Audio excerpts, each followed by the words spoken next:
renovando aí o bom dia a todos. Às 11h01, declaro aberta a 97ª sessão ordinária do Tribunal Regional Eleitoral do Rio Grande do Norte, hoje, quinta-feira, 19 de dezembro do ano de 2019. Questiono da Corte com relação à ata da sessão anterior. Alguma observação? Não há. Aprovada. Expediente algum? Não há expediente, senhor presidente. Obrigado. Comunicação, indicações e propostas.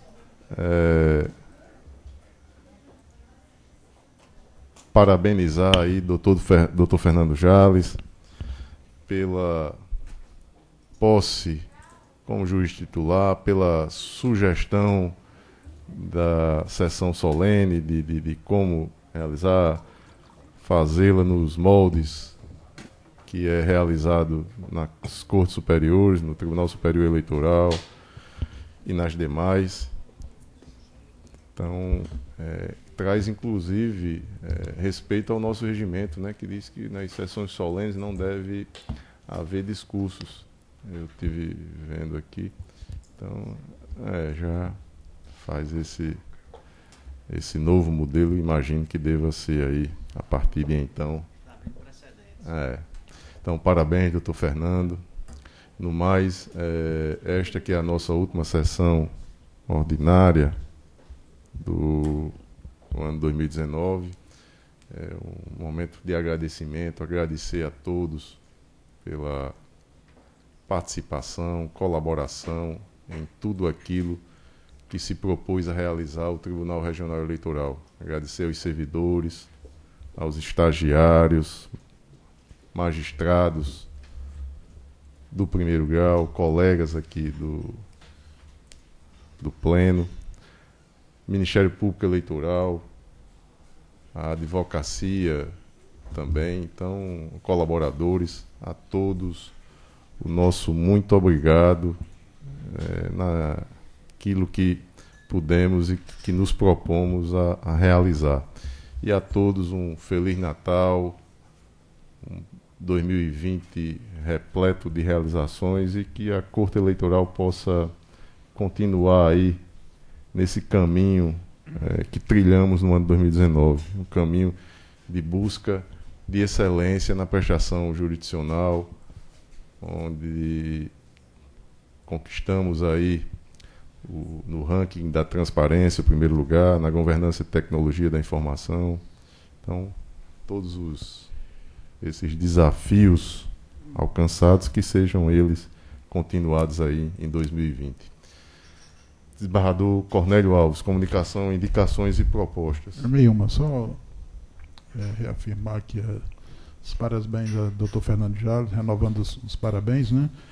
E certamente terá uma boa convivência com nós, já que ele é bom, né, um bom colega, pelo menos no relacionamento, e também no âmbito dos processos judiciais, certamente terá muita contribuição aqui para o Tribunal de Justiça. E no mais, desejar a todos um Feliz Natal, um próspero Ano Novo. Doutor Carlos Wagner, comunicações, indicações e propostas. Senhor presidente, eu gostaria também de reiterar as minhas congratulações ao doutor Fernando Jales pela sua posse, dizer que tenha muito sucesso na sua empreitada, certamente trará muitas contribuições no exercício de sua judicatura eleitoral a esta Corte. Não tenho dúvida nenhuma, pela sua inteligência, capacidade de trabalho, sua simplicidade, todos os predicados que o circundam.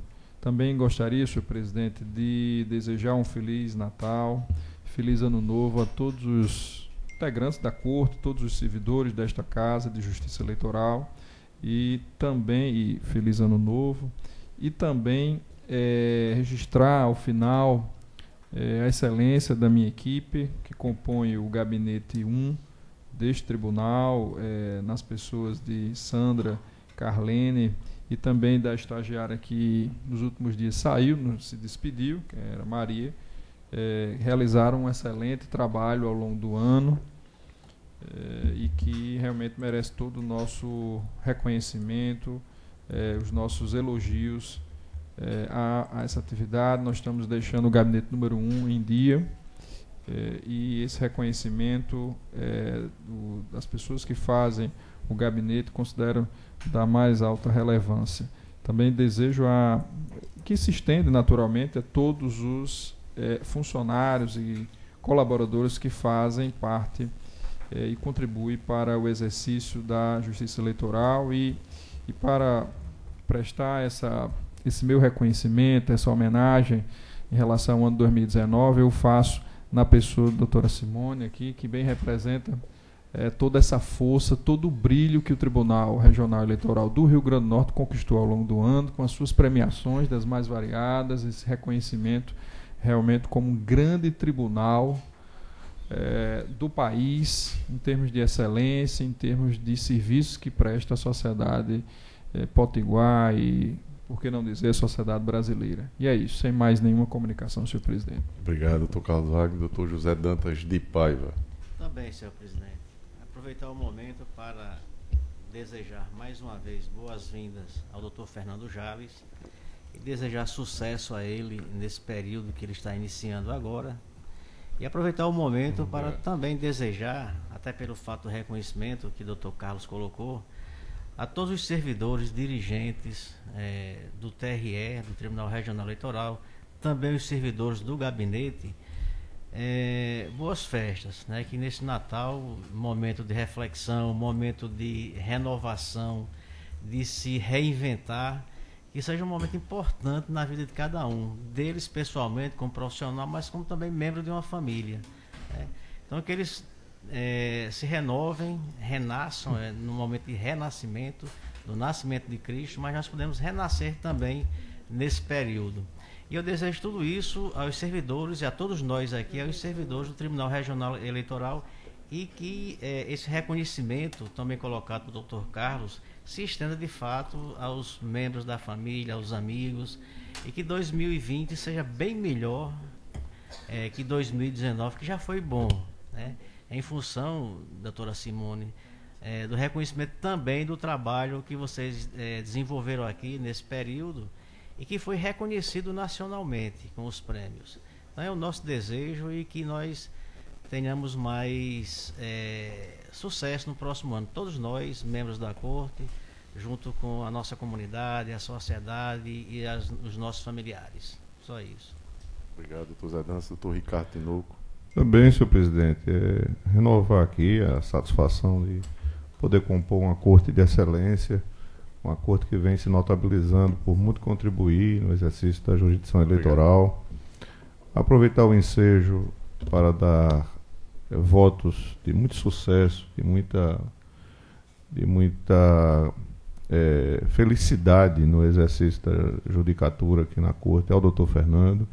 Certamente será aqui um grande parceiro na construção da nossa jurisprudência, contribuirá e muito para que a jurisdição eleitoral seja exercida a contento por esse tribunal, que já vence, como foi destacado pelos que me antecederam, de forma notável no dia a dia da prestação jurisdicional que aqui se realiza. E, evidentemente, dizer que seus servidores, não é, doutor Zé Dantas, nós não teríamos a condição mínima de podermos exercer bem o nosso papel aqui. E eu quero também aproveitar o ensejo para fazer referência expressa aos servidores que compõem o Gabinete 2, a doutora Nicole, a doutora Lilian, o mais novo que lá se agregou por uma situação circunstancial, o doutor Primo, o Vaz, que é um excelente, assim como as demais citadas, servidor com grande capacidade técnica, que nós conseguimos, nessa experiência aqui durante o ano, dialogar muito proficuamente sobre os temas que são postos à mesa para julgamento, e estender essa referência a todos os servidores. Achei a alusão feita ao nome da doutora Simone muito feliz, porque eu penso que ela realmente encarna esse espírito de coesão, de engajamento, de solidez no trato administrativo aqui da Corte. E finalizar dizendo da satisfação de conviver com todos vocês, desejar boas festas, um ano novo, também de muita reflexão,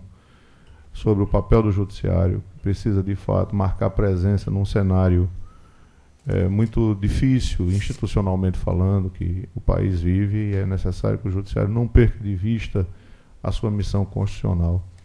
E dizer que tudo isso tem aqui no âmbito do TRE sido possível por força da administração capitaneada pelo presidente, que tem realmente encarnado esse espírito republicano de fazer do nosso TRE um tribunal reconhecido aqui e além fronteiras estaduais.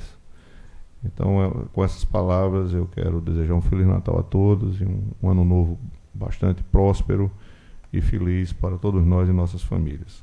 Era só. Obrigado, doutor Ricardo. Doutora Adriana Magalhães.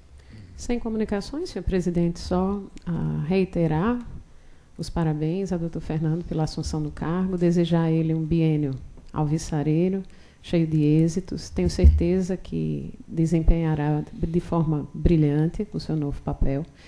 E também aproveitar o ensejo para desejar a todos os membros da Corte e aos servidores da Casa um Feliz Natal, dentro da dimensão verdadeira que ele traz para nós, que é saber que Deus enviou para nós o seu Filho como um presente de Natal. Então, que nós possamos ter nessa data real a dimensão do Natal, que é celebrar o nascimento do nosso Salvador, e também já estender a todos um desejo de um 2020 também repleto de bênçãos e bons trabalhos para todos nós, em especial para os servidores do meu gabinete que me acompanharam esse ano, a quem eu estendo em uma atenção especial, e também um agradecimento penhorado a Patrick e a Alexandre, que trabalham em perfeita sintonia, e graças ao trabalho da equipe deles nós conseguimos entregar esse ano uma prestação jurisdicional eficiente, atingimos as metas. Temos hoje conclusos no gabinete apenas 3 processos que serão pautados para julgamento na primeira semana em que retomamos em janeiro. Então, eu acho que isso tudo reflete a capacidade, a coesão e a dedicação de todos que integram o Gabinete 4. E a eles, então, eu estendo um especial agradecimento. Obrigado, doutora Adriana. Doutor Fernando Jales. Senhor presidente, agradecer a todos os votos aí de congratulações, especialmente a Vossa Excelência, que tão bem me acolheu aqui desde a posse como juiz substituto, e agora tenho certeza de continuará. É uma versão que prima pela modernidade, pelos avanços, não poderia ser diferente. Então eu pedi que a posse fosse nos moldes das cortes superiores, exatamente para modernizar, porque acredito que já é passado o tempo aquelas posses enfadonhas, etc. E por isso a razão é em consonância com a modernidade que Vossa Excelência tem trazido à corte. Prova disso são os prêmios que foram obtidos aí ultimamente. Agradeço demais, cheguei aqui acanhado, desempenho um papel de advogado por formação e posição diferente, né, na militância, e aqui você repentinamente tem que julgar, e como é difícil julgar. Mas há até programas televisivos que se recorre aos universitários. Aqui nós temos o privilégio de recorrer aos professores universitários. Então, eu aprendo aqui diariamente com todos. Isso, para mim, é de uma riqueza inestimável. Agradeço demais e tenho um compromisso, Vossa Excelência muito bem sabe, primeiro com a minha consciência, e ela me cobra bastante. Então, pretendo continuar com esse compromisso com a minha consciência de fazer aquilo que acho que é o justo, e vou errar, certamente, mas todas as vezes em que eu errar vai ser com a tentativa de acertar. Então, com isso, também aproveito e desejo um Feliz Natal, um próspero ano novo para todos. Aqui fui muito bem recebido lá pelo gabinete, pela assessoria, Carlos e Eduardo, e em nome deles, doutora Simone, eu estendo a todos os servidores. Muito obrigado. Obrigado, doutor Fernando. Senhor presidente, só uma palavra, até por uma questão de justiça. Pois não. Como todos citaram os servidores do gabinete, eu me senti com peso de consciência. Eu tenho que citar Jussier, presente aqui, e Nádia, São dois servidores exemplares. Cuidado para não omitir nenhum deles. Não, eu não citei nenhum nome do TRE, porque a gente poderia cair na falha de esquecer o nome de alguém. Mas como o gabinete é pequeno, apesar de pequeno tanto quanto aqui quem está lá, mas tem uma qualidade enorme, né? Tanto o Jussier quanto eu, quanto Nádia. Então eu quero fazer esse reconhecimento num momento diferente do que eu deveria falar, porque nós temos que de fato reconhecer o trabalho deles dentro dos gabinetes. E Jussier e Nádia e tantos aqueles que passaram por lá não são diferentes, né? Eficiência, trabalho, preocupação pela qualidade do trabalho, pela produtividade, não só pela quantidade, mas pela qualidade do trabalho. Isso é uma qualidade que todos os servidores têm aqui e é uma preocupação. Por isso que o TRE é um órgão, eu vou dizer, não de excelência, porque a excelência nós buscamos todos os dias, mas muito bom, né? E a tendência é essa, naturalmente. Eu queria fazer esse reconhecimento à parte, por uma questão de justiça. Depois que todos falaram, eu disse, não, no Natal, desejar um Feliz Natal e um próximo Ano Novo, eu tenho que citar o nome deles. E eu faço agora por uma questão de reconhecimento e gratidão. Sabe? Principalmente depois do retorno da Terra Santa, não poderia... Também, senhor presidente. Aí ficar com fortaleceu cada vez mais essa responsabilidade e essa fé. Obrigado, doutor Zé Dantas. Antes de passar a palavra à doutora Caroline, eu também faço aqui esse registro. Eu evito sempre nominar para não esquecer, mas fica fácil.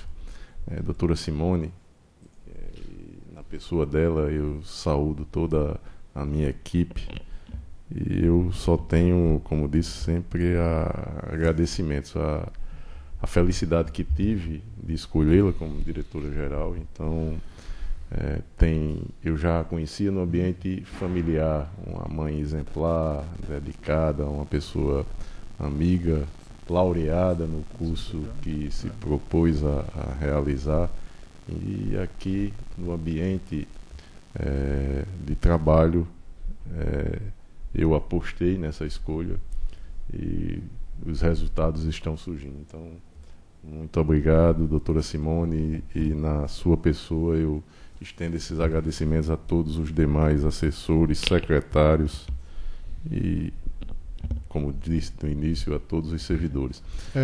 Eu também quero fazer, não vou ficar aqui. Como eu desejei a todos, né, entendo que também é do meu gabinete e quero destacar aqui também a competência de todos eles, né, nesse trabalho, que a Corregedoria tem muito mais atividades às vezes do que os outros gabinetes, né? E todos eles têm dado conta do recado e cumprindo todas as metas, todas as tarefas. Eu quero registrar também aqui o trabalho valoroso de todos eles. Agora sim, doutora Caroline Maciel. Senhor presidente, senhores membros, eu queria começar saudando o doutor Fernando Jales. Vossa Excelência é um advogado que se destaca, já demonstrou em atuação nesta corte e que está plenamente preparado para todos os desafios que se avizinham. Além do que, nos parece talhado para a magistratura, firme, ético, ponderado. Então, tenho certeza que Vossa Excelência vai desempenhar suas atividades com muita maestria. E, dentre tantos atributos e qualidades evidentes, como preparo intelectual, Vossa Excelência ainda é querido e respeitado por todos. Então, eu lhe dou as mais sinceras boas-vindas e ofereço apoio e parceria do Ministério Público Eleitoral nessa missão que Vossa Excelência começa hoje. E aproveito, mais uma vez, para agradecer a todos e a todas a acolhida que tive desde que cheguei, dia 1º de outubro, principalmente a Vossa Excelência, presidente. Eu posso dizer que eu me sinto aqui no TRE como eu me sinto no Ministério Público, em casa, e isso é um grande privilégio. Desejo a todos um Feliz Natal, de muita paz, de muito amor, como a doutora Adriana falou, lembrando sempre que o aniversariante do dia é Jesus. E desejo também um 2020 de muita paz, de muita harmonia, que certamente trabalho teremos muito, para todos os membros, servidores, estagiários, terceirizados, ou seja, toda a equipe que compõe essa corte. Obrigada. Obrigado, doutora Caroline Maciel. E agora, encerrada essa etapa, iniciemos os julgamentos e a presença do doutor Felipe Cortez aqui na plateia. Daremos prioridade ao processo em que Sua Excelência está habilitado. É o recurso eleitoral de número 99, de 17 do ano 2018. A origem é a 52ª Zona Eleitoral, Galinhos. Relatoria do desembargador Cornélio Alves. O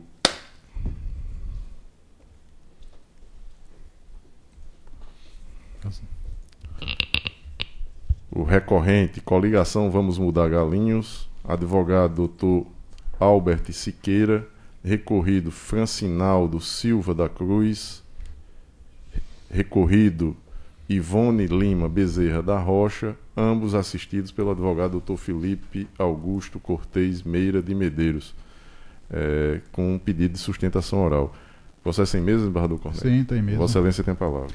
Traço de recurso eleitoral interposto pela coligação Vamos Mudar Galinho, em face de sentença do juízo da 52ª Zona Eleitoral, que julgou improcedente a ação de impugnação do mandato eletivo, por si promovida em desfavor de Francinaldo Silva da Cruz e Ivone Lima Bezerra da Rocha, os quais foram eleitos em pleito suplementar, respectivamente, para os cargos de prefeito e vice-prefeito do município de Galinhos.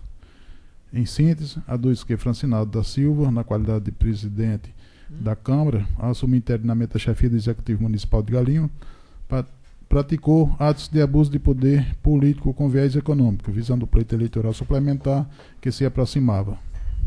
Para tanto, sustenta que forem contratados sem licitação serviços de ultrassonografia, locação de imóvel particular, serviço de reforma, aquisição de material gráfico e promoção de vídeos institucionais, além da entrega de receituários médicos com vinculação ao nome de um dos impugnados, objetivando sua promoção pessoal perante o eleitorado mediante a utilização de dinheiro público. Ao final, pugna pelo provimento do recurso, abre aspas, com a consequente cassação de diploma e a perda do mandato eletivo dos impugnados, com eficácia imediata, declarando-se nula a votação, além da pena de inelegibilidade, marcando-se data para nova eleição direta. Fecha aspas. Intimado para contrarrazões, os recorridos deixaram de transcorrer em habeas o prazo concedido sem qualquer manifestação. Com vista dos autos, a Procuradoria Regional Eleitoral opinou pelo provimento parcial da súplica a fim de condenar Francinaldo Silva da Cruz e Ivone Lima Bezerra da Rocha na multa prevista no artigo 73, parágrafo 4º da Lei 9.504/97, em face do cometimento de conduta vedada prevista no inciso 4 do referido dispositivo legal. Por fim, os recorridos peticionaram arguindo a inadequação da via eleita, além de terceiros argumentos de ordem meritória. É o relatório. Em discussão, aprovado o relatório, o Ministério Público não terá a sustentação oral, então falará pelos recorridos, pelo tempo regimental, o doutor Felipe Cortez. Vossa Excelência tem a palavra. Senhor presidente, excelentíssimo senhor membro do Ministério Público, senhores desembargadores, doutor Fernando Jales, a quem cumprimento, desejo boa sorte e ter tido o privilégio de poder lhe cumprimentar aqui da tribuna, que nenhum dos convidados tiveram, né? Então, coincidiu de eu ter a palavra hoje aqui para defender o prefeito de Galinhos, e estou aproveitando a oportunidade para desejar a Corte Feliz Natal, ao presidente, a todos os membros, e dizer, presidente, com toda sinceridade, que a advocacia potiguar continua se orgulhando da Corte Eleitoral. A Corte é um exemplo para todo o país, e o meu orgulho de ter sempre a oportunidade de falar aqui na Corte e dos resultados dos julgamentos favoráveis e desfavoráveis. Há um conforto muito grande na advocacia em atuar aqui nesta Corte. Bom, como bem relatou o desembargador Cornélio, nós temos aqui um caso de natureza até simples, onde se confunde gestão administrativa com gestão eleitoreira. Durante a instrução processual, foram ouvidas diversas testemunhas do Ministério Público, e nossas, e nenhuma testemunha vinculou os atos administrativos referidos no relatório a qualquer abuso de poder, a qualquer corrupção ou fraude. Até porque, como eu disse nos memoriais, nós estamos julgando uma AIME. E na AIME não se trata nem se apura conduta vedada. As condutas vedadas, elas podem ser apuradas em representações em ações de investigações judiciais que são propostas até o dia da eleição. Mas a AIME ela tem um requisito primordial, constitucional, é a única ação de natureza constitucional no direito eleitoral. E que tem lá os pressupostos. Qual é a acusação? Que a gestão do prefeito, porque reformou um posto de saúde, porque fez um contrato com um médico para fazer mamografias, coisas de gestão administrativa. Para quem não sabe, Galinhos é uma ilha. O acesso ao município se dá ou pelas dunas ou por um barco. As mulheres saíam do município para fazer mamografia em João Câmara, 70 quilômetros de distância, em Macau, que é mais 80 quilômetros de distância, pagando caro para isso. E o médico prestou depoimento nos autos, explicou, olha, eu tenho um consórcio, eu exerço a medicina com esse mamógrafo no município de Parazinho, de São Bento do Norte, de Caiçara do Norte. Ele explicou lá na audiência que foi ouvido em Macaíba como é o trabalho dele. Qual é a repercussão desse trabalho eleitoral? Teve vinculação? O prefeito pediu a você para pedir voto? O prefeito pediu para falar o nome dele? O prefeito pediu para exaltar o nome dele? O médico de jeito nenhum. As outras testemunhas nesse sentido. Tanto é que a sentença do doutor Bressan, João Henrique Bressan, é elogiosa a sentença, mais de 15 laudas explicando tintim por tintim porque a causa estava sendo julgada completamente improcedente, como foi improcedente na primeira instância. E na segunda instância, o Ministério Público pede a aplicação de uma multa que, data vênia, não é devida. Porque não há o enlace, não há o nexo de causalidade entre o fato administrativo, a gestão administrativa do prefeito e o enlace eleitoral que é necessário, o proveito próprio do candidato. Qual foi o proveito que ele teve porque realizou atos administrativos? A menos que, com essas eleições suplementares, os presidentes da Câmara, que é comum, quase toda eleição, os presidentes de Câmara são candidatos à reeleição, à eleição, né, suplementar. No período que eles assumam a prefeitura, eles não podem administrar. Porque qualquer ato administrativo que se tomar e que não se provar que teve vinculação eleitoral vai constituir uma conduta vedada que, mesmo que não tenha potencialidade para se anular uma eleição, que é o que o Ministério Público defende, vai ter que se impor uma multa ao prefeito. E isso a gente não pode admitir se não tiver uma prova franca, robusta e evidente de que o prefeito usou dolosamente a gestão para se beneficiar. E a toda evidência não é o caso dos autos, como está muito bem explicado na sentença. Então, com essas considerações, se for o caso, peço à Corte que examine até, como eu fiz em memoriais, o cabimento da AIME para essa finalidade. E se entender de acolher essa preliminar, que é de ordem pública, pode ser arguída em qualquer grau de jurisdição, que extinga a AIME. Ou então que mantenha a sentença pelos seus próprios fundamentos. É o que pede o recorrido. Obrigado, doutor Felipe.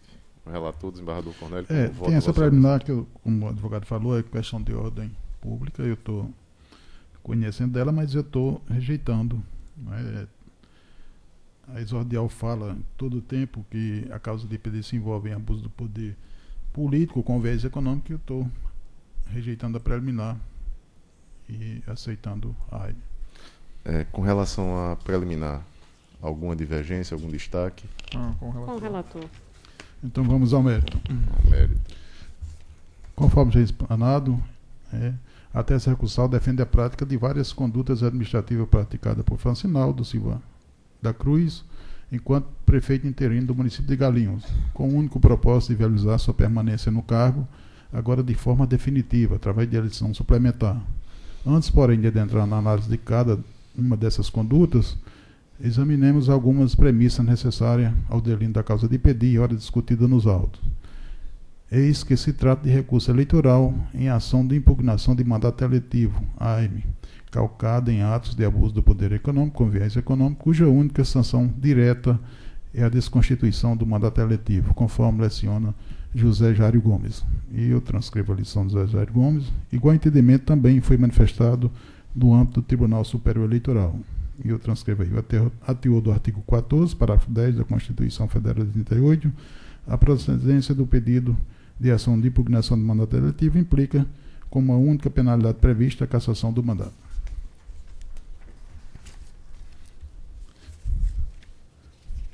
Para dar uma resumida, senhor presidente, eu vou direto aos pontos que são Pois não. apontados como a causa.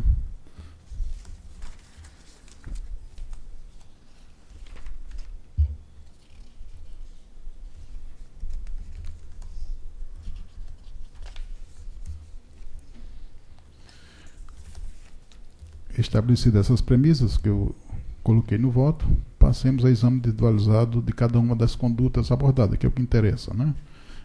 Já que rejeitamos aí a preliminar. Segundo o recorrente, essa alocação foi engendrada para funcionamento provisório enquanto se realizava reparos na unidade de saúde no município de Galinhos. Reforma esta que, segundo a DUS, não teria natureza emergencial.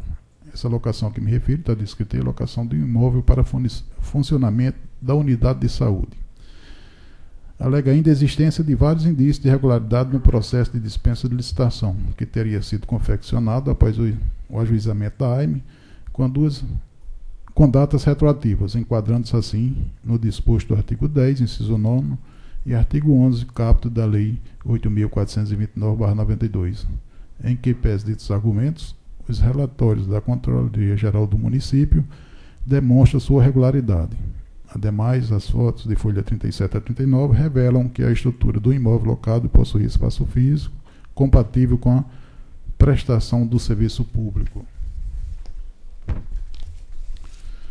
Assim, considerando a presunção de legitimidade dos atos administrativos respaldados pela documentação do órgão controlador competente e a necessária continuidade do serviço de saúde pública, não resta demonstrar de forma clara e inconteste o abuso do poder apto a alterar o resultado sufragado nas urnas. O segundo ponto que ele alega é a reforma da unidade de saúde.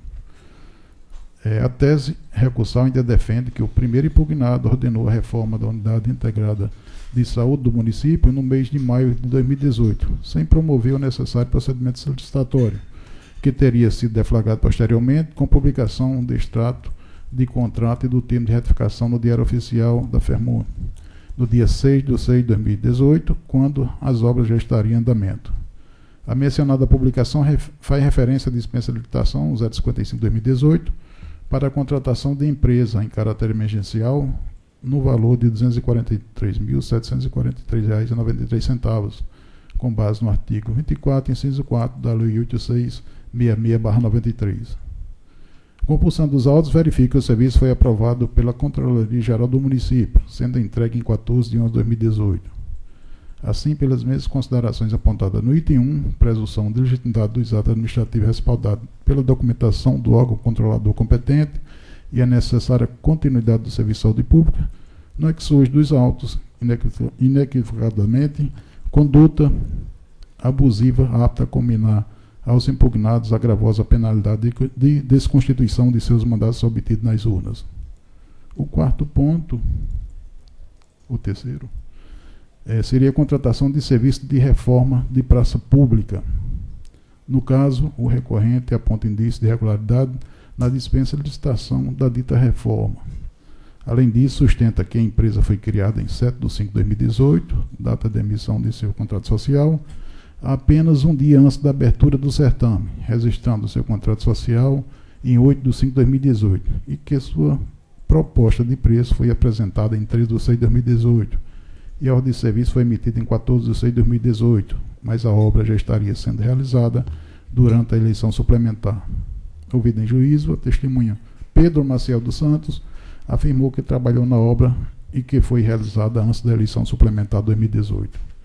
Ocorre que tal depoimento isolado não encontra correspondência com os demais elementos probatórios. Eis que consta nos autos o procedimento licitatório de dispensa, com preço total pago no valor de R$ 11.529,21, sendo a ordem de serviço emitida em 15/6/2018, com termo de recebimento definitivo de entrega da obra em 3/8/2018. Na espécie, não foram apresentados elementos probatórios aptos a alicerçar a tese defendida na peça recursal de abuso do poder político, atrelado ao poder econômico, tendente a desequilibrar a paridade na disputa eleitoral.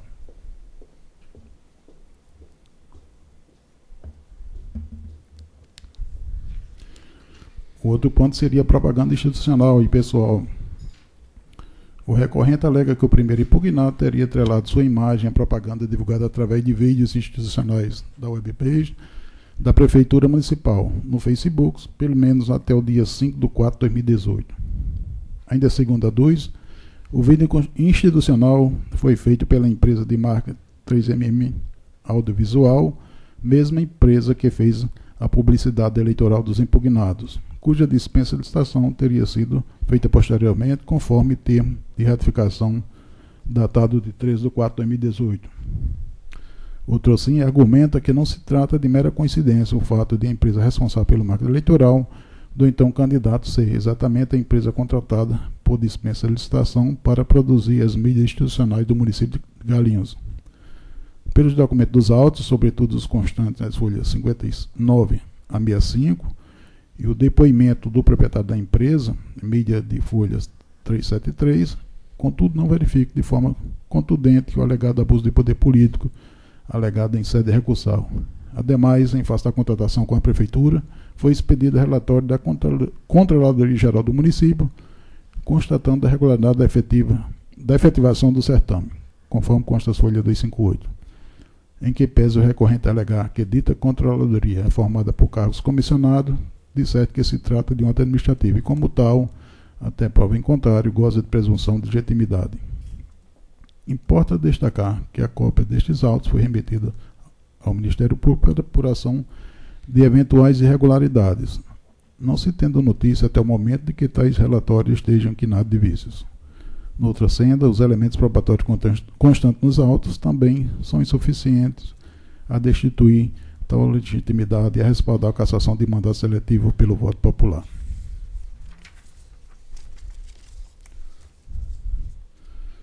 A outra alegação seria de contratação de serviço de ultrassonografia sem licitação e entrega de receituários médicos com a expressão prefeito Irmão Naldo.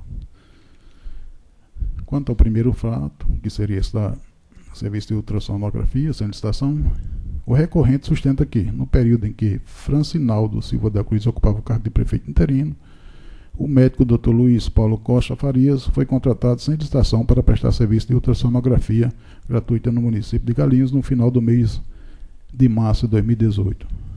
Acrescenta ainda que foram atendidas 70 pacientes na unidade de saúde, ao custo total de R$ 4.550, e que cada ultrassonografia teria o preço individual de R$ 65, mediante contratação verbal, para quitação através de pagamento em dobro de plantões médicos. Em juízo, o nominado médico asseverou que, no período da Semana Santa, foi contratado pelo prefeito Naldo, com um acordo que não chegou a ter uma contratação específica para tirar uns plantões na forma de pessoa física, fazer tipo um pacote, havendo realizado atendimentos e ultrassonografia no período de 2 dias. Isso consta na mídia de folha 154. Em que pese a regularidade de contratação, o que poderá ser apurado em outra esfera judicial não verifica, assim, como ressaltado pelo magistrado sentenciante e pela Procuradoria Regional Eleitoral, a gravidade suficiente a alterar o resultado do sufrágio o sufrágio nas urnas.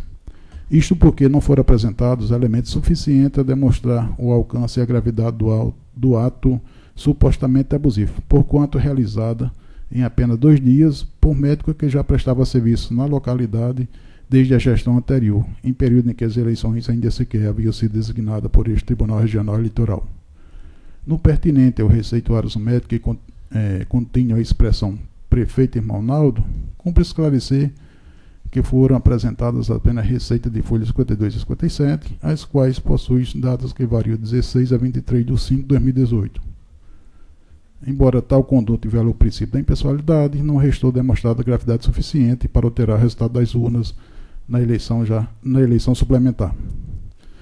Conforme destacado pelo magistrado, ele diz o seguinte: os fatos narrados na inicial não tiveram o condão de afetar a normalidade e a legitimidade das eleições suplementares de 2018, requisito necessário para a configuração do abuso do poder político, bem como não seria suficiente para desequilibrar o pleito em favor dos investigados e afetar a normalidade e legitimidade das eleições. De se considerar que a utilização da alcunha política dos receituários médicos, sem outras condutas materiais que demonstrem a efetiva prática do pedido de votos, não havendo como se saber o real alcance do ato. Assim, não é capaz de ensejar a condenação postulatória. É porque nessas receitas tinha lá em cima prefeito Irmanaldo. Juntou 5 receituários desses, com essa expressão. Tem o símbolo da prefeitura e abaixo a expressão prefeito Irmanaldo. Então, assim, com efeito, quanto a essas matérias, embora possa ter havido eventual irregularidade nesse procedimento realizado, não restou configurado gravidade suficiente a ensejar a cassação por abuso de poder, defendido na peça recursal. Eis que, na espécie, não se verifica dita prova robusta, extremo de dúvidas, devendo prevalecer o voto popular depositado nas urnas que elegeu o impugnado com uma maioria de 62,15% do eleitorado, evitando-se maior instabilidade social e política ocasionada por um terceiro escrutínio da localidade, o que também é de ser considerado na esteira do que já decidido pelo Tribunal Superior Eleitoral. E, lendo o que interessa nessa parte aí do julgado do TSE, diz o seguinte: em homenagem ao princípio do aproveitamento do voto, em duplo prossufrágio, bem como aos postulados da confiança e da segurança jurídica, deve ser deferida a registro de candidatura a fim de preservar a soberania popular, a fim de evitar a maior instabilidade política e social ocasionada por um terceiro escrutínio no município Petrolina de Goiás, que é o caso aqui. Então, neste contexto, ante os fatos acima delineados, não merece acolhida a tese recursal. Ante o exposto, em dissonância com o parecer da Procuradoria Regional Eleitoral, voto pelo desprovimento do recurso. É como voto. Doutor Carlos Wagner, como vota Vossa Excelência? Senhor presidente, eu gostaria apenas de um rápido esclarecimento do eminente relator, porque os autos são físicos, não tive acesso, também não foi disponibilizada a cópia dos autos. Se a inicial da ação de impugnação do mandato eletivo veicula alguma conduta vedada, faz alguma imputação de conduta vedada, ou é só de abuso de poder político ou econômico, né? Quem surgiu foi, com essa tese, se não me engano, foi o Ministério Público, no parecer aqui em 2º grau. Mas, doutor, os autos foram disponibilizados. Certo, ok. Então, como a tese que foi levantada na tribuna, senhor presidente, é de que não poderia a conduta vedada, supostamente apontada pelo Ministério Público em seu parecer, em seu opinamento, quanto à conduta vedada, porque não há dúvida de que a ação de impugnação do mandato eletivo pode veicular abuso de poder econômico ou político, ou as outras formas de abuso de poder, mas a conduta vedada não pode ser discutida neste tipo de ação, a não ser que a conduta vedada tenha repercussão quanto ao abuso de poder econômico ou político. E considerando esse aspecto, ou seja, é uma questão interessante, porque ainda que a ação tivesse apontando alguma conduta vedada, não poderia ser reconhecida nesta ação, porque o único fato que remanesce e que poderia ser acoimado de conduta vedada seria a distribuição de receituários médicos contendo o nome do prefeito interino e o candidato à reeleição, e que de fato ocorreu. Isso ocorreu. Um receituário médico constava em algumas receitas, 5 receitas, no período de 16 a 23 de maio, ou seja, o período eleitoral, exatamente do período eleitoral, porque se trata aqui de uma eleição suplementar, com a inscrição Irmão Naldo nesse receituário. Então, como de fato não se pode nesta ação tratar de conduta vedada, eu estou acompanhando na íntegra o relator, mas por motivo levemente diverso nesse ponto, porque no mais, em relação às outras condutas apontadas na inicial da ação de impugnação de mandato eletivo, que consistiriam em contratação sem licitação de serviço de publicidade, ultrassonografia, locação de imóvel, reforma do posto de saúde e de praça pública, todas elas, pelo que se depreendeu dos autos, apontam no sentido de que a prova produzida não conduziu à conclusão de que se trataria de uma gestão, como afirmado pelo eminente advogado em tribuna, uma gestão eleitoreira, Mas uma gestão administrativa, sim, com algumas irregularidades, mas que não configuraria aí abuso de poder político ou abuso de poder econômico. Então, diante dessas considerações, senhor presidente, eu acompanho o eminente relator e só em relação a esse ponto de distribuição de receituários médicos contendo o nome do prefeito interino e candidato à reeleição, eu digo que esta ação não poderia examinar esta conduta vedada. Eu examinei, vedada. Mas não cabe aqui aplicar penalidade nenhuma, aqui só se cabria cassação. Não, claro. É porque Vossa Excelência só faz a análise. Eu fiz referência porque o Ministério Público, no parecer dele, claro, né, ele tratou da conduta vedada, embora eu acho que não caberia isso aqui, como Vossa Excelência entende também. Né? Tanto que eu rejeitei diferente o parecer, eu não acatei do Ministério Público. Também estou reconhecendo isso. Eu voto, senhor presidente. Perfeito. Doutor José Dantas de Paiva. Acompanho o relator, senhor presidente. Doutor Ricardo Tinoco.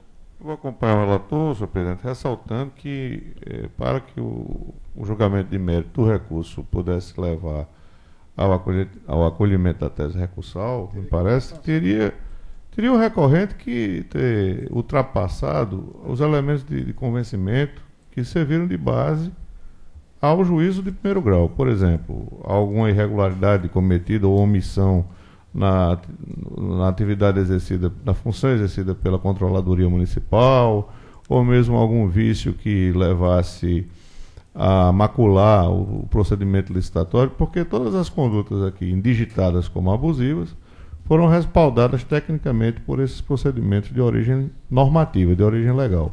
Portanto, eu vou convergir com o entendimento em função exatamente do fato de que o recurso não consegue superar, materialmente falando, a convicção que originariamente foi construída em torno da matéria.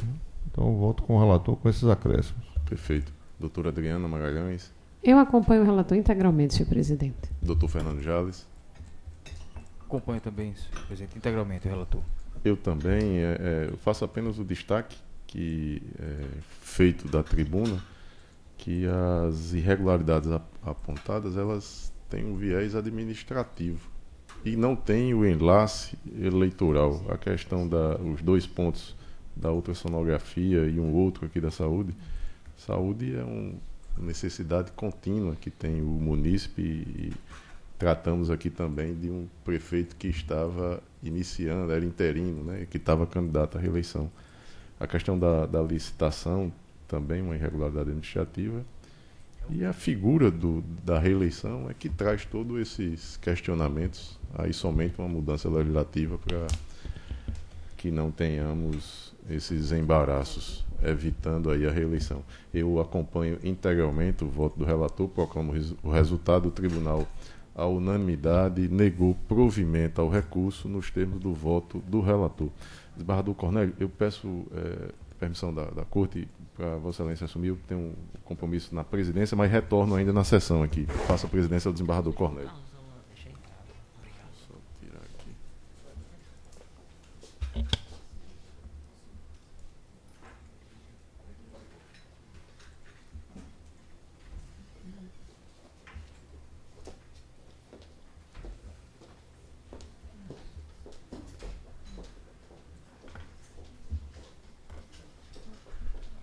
Bom, recebo a presidência. E na sequência, o processo é o recurso eleitoral 3281 de 2018. Origem João Câmara, 10ª Zona Eleitoral. Relator, juiz federal Carlos Wagner Dias Ferreira. Com a palavra, o relator. Ok, senhor presidente, muito obrigado. Trata-se de recurso eleitoral interposto por Ariosvaldo Targino de Araújo, então presidente do Democratas no município de João Câmara, em face de sentença proferida pela juíza da 10ª Zona Eleitoral, que julgou improcedente pedido contido em ação proposta pelo recorrente em desfavor de Manuel dos Santos Bernardo e Ana Catarina Bandeira da Costa Dias de Almeida, candidatos eleitos para os cargos de prefeito e vice-prefeito nas eleições suplementares de 2018. E Fernando Antônio Martins Guilherme, vereador da referida edilidade, objetivando a anulação da ata de convenção partidária para a escolha dos candidatos que iriam compor a chapa majoritária de seu partido no pleito suplementar de 2018. Na sentença, a magistrada de primeiro grau rejeitou as preliminares de perda do objeto de preclusão e inadequação da via eleita, suscitado pelos demandados ora recorridos, por entender que a matéria versada no feito é de ordem pública e, no mérito, julgou improcedente o pedido, condenando de ofício o demandante, ora recorrente, ao pagamento de multa por litigância de má-fé. Em sua irresignação, o recorrente, em apertada síntese, sustenta, não tomou decisões nem presidiu a convenção para a escolha dos candidatos que iriam compor a chapa majoritária de seu partido nas eleições suplementares de 2018, foi vítima de um embuste preparado por correligionários de seu partido que, cientes de sua intenção em concorrer ao pleito majoritário suplementar, sorrateiramente escolheram outras pessoas para compor a referida chapa. A ata de convenção apresentada perante a Justiça Eleitoral, contendo a suposta assinatura do recorrente, que nega a sua assinatura, é materialmente falsa, conforme laudo pericial acostado à inicial. Não for apreciado pela magistrada de primeiro grau o pedido para a produção de prova testemunhal necessária ao deslindo da controvérsia. A nulidade da sentença é o que se pede ao final e, subsidiariamente, caso assim não entenda, o afastamento da condenação em litigância de má-fé. Foram apresentadas contrarrazões e, com vista dos autos, a Procuradoria Regional Eleitoral opinou pelo acolhimento da prejudicial de inadequação da via eleita e, caso superada, pelo desprovimento do recurso. É o relatório. Relatório aprovado com voto, Vossa Excelência.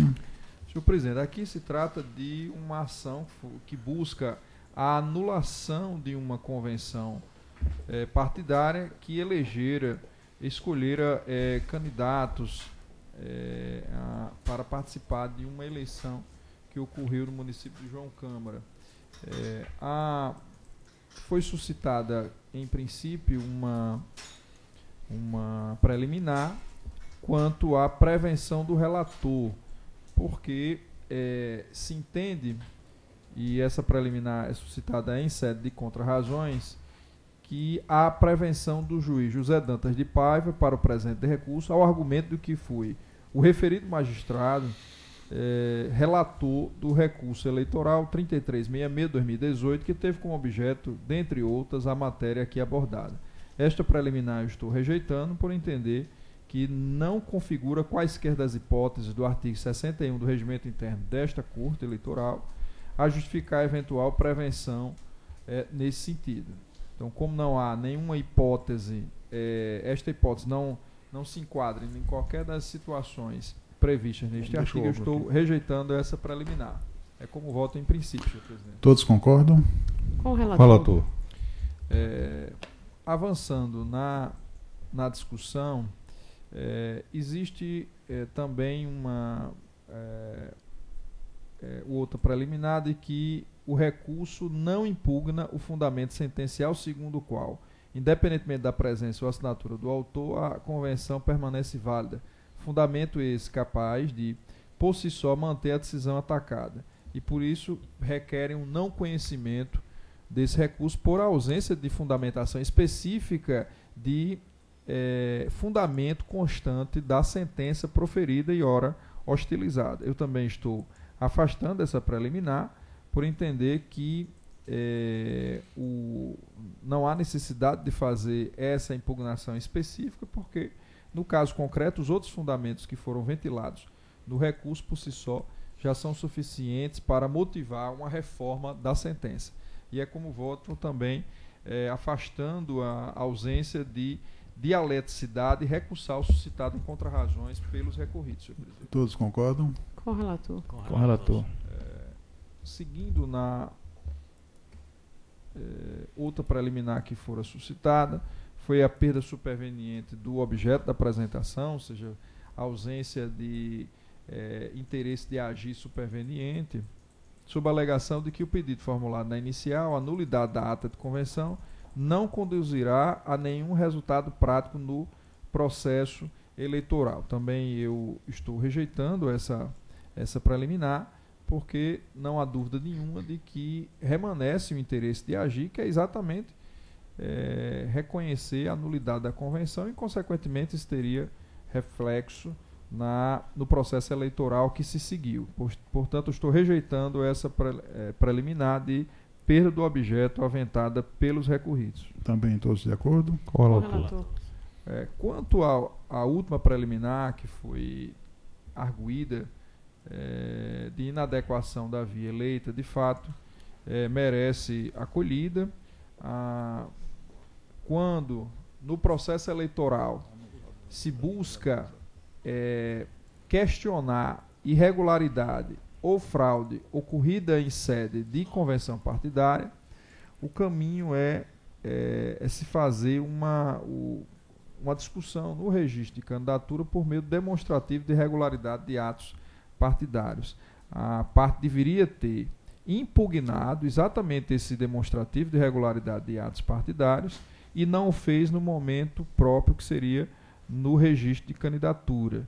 E eu entendo que perdeu a oportunidade de fazê-lo, porque houve o trânsito em julgado da sentença de primeiro grau, que deferiu o demonstrativo de atos partidários, o famoso DRAP, e essa matéria que está sendo objeto desta ação anulatória não foi suscitada no registro de candidatura e, portanto, não pode agora, uma vez transitando em julgado o DRAP, ser novamente impugnada em ação autônoma em razão da preclusão máxima ocorrida em relação a essa matéria.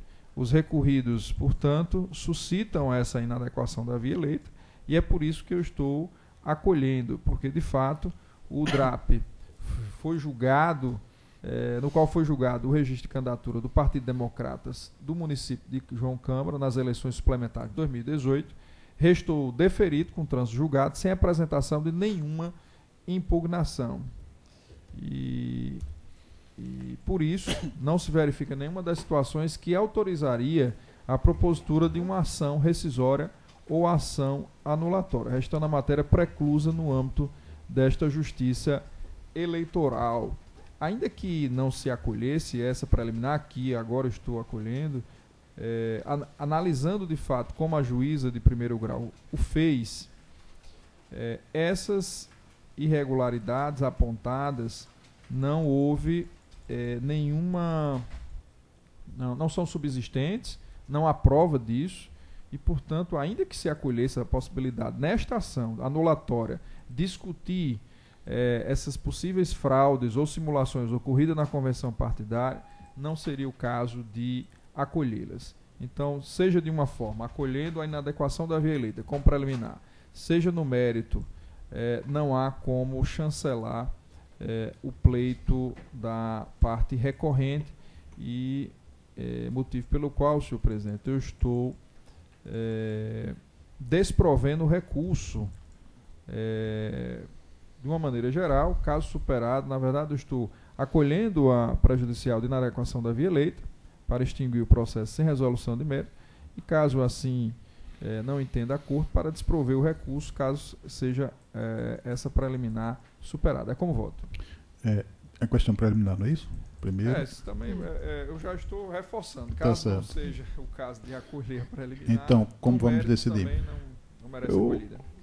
Eu concordo com o relator com relação ao mérito do recurso, porque a única questionamento que eu faço, só a nível de procedimento mesmo, é muito simples, é a atribuição desse efeito de correia julgada ao simples deferimento do registro. Eu não sei se a natureza do ato decisório que defere o registro tem o condão de assumir a estatura de sentença, para que nós para que nós entendamos que houve trânsito em julgado. É muito singela, é uma questão de mérito. Verdade, pontual. Então eu concordo com o relator no mérito. Na verdade é o seguinte, a posição, eu tenho aqui, eu esqueci. Só esse aspecto. A posição do TSE e é na linha de jurisprudencial, que as discussões que envolvem vícios relativos à convenção partidária devem ser examinadas nos autos do DRAP e não nos registros individuais de candidatura. Ou seja, qual é a tese? É de que, inclusive foi até chancelada essa tese pela Procuradoria Regional Eleitoral, é de que o momento de impugnar deveria ter sido quando da discussão do DRAP, que ocorre no âmbito do registro de candidatura. Ultrapassado isso, ela não poderia novamente discutir esses mesmos vícios. Eu tenho uma certa dificuldade de entender que ele deve impugnar por ocasião do DRAP, eu não discuto, parece que até pelo efeito preclusivo que o processo eleitoral tem, mas eu digo assim, se nós extremarmos essa interpretação, a gente vai inviabilizar o acesso à justiça, já que o DRAP não pode ser sucedâneo de substitutivo de demanda judicial. O que eu quero dizer é muito simples. Seria voltar àquela interpretação, não sei se... A gente pode chegar a um consenso, o objetivo é esse. O objetivo nosso aqui, ao debater, é chegarmos a um consenso. Então, pode interpretar que o acesso ao DRAP, o deferimento do DRAP, pode retornar àquela interpretação da chamada instância administrativa de curso forçado. Ou seja, a gente tem que primeiro requerer para poder ter acesso ao judiciário. Não, mas esse DRAP, ele é judicial. Não, eu sei que é judicial, mas eu estou falando não é nesse sentido. Não, eu sei que é ato do juízo. Né? Não, eu sei que o ato é do juízo, é evidente. Eu fui juiz eleitoral por algum tempo no interior, sei disso. O que eu estou querendo dizer é que ele não pode assumir a natureza de uma demanda judicial que lograsse uma decisão judicial enquanto sentença. Eu acho que isso gera uma certa restrição no sentido do acesso à justiça. Concordo inteiramente com o entendimento aí referente ao mérito. Então, eu apenas não vou, na minha opinião, acolher aí a preliminar. Eu voto no sentido de convergir com o relator, porque imaginar que a parte não poderia ingressar com uma demanda judicial simplesmente porque não fez uso da impugnação no DRAP, ou só o fez no DRAP, eu acho que seria, vamos dizer assim, dificultar a garantia constitucional do acesso. Essa é a minha interpretação, apenas nesse sentido. Certo? Certo. Então vamos chamar o voto. Doutor Zé Dantas de Paiva. Eu vou acolher o voto do relator quanto a preliminar. Eu já vou extinguir, reconhecer como prejudicial a via escolhida, suscitada pelos recorridos, extinguindo feitos em resolução do mérito, senhor. Doutor Ricardo já votou, doutora Adriana? Eu também, senhor presidente, eu vou acompanhar o presidente, o relator, até porque certas nulidades que não foram arguídas no DRAP, na verdade, elas devem ser levadas à discussão na justiça comum e não na justiça especializada. Então, sendo assim, eu vou acompanhar o relator integralmente na forma como o voto está posto.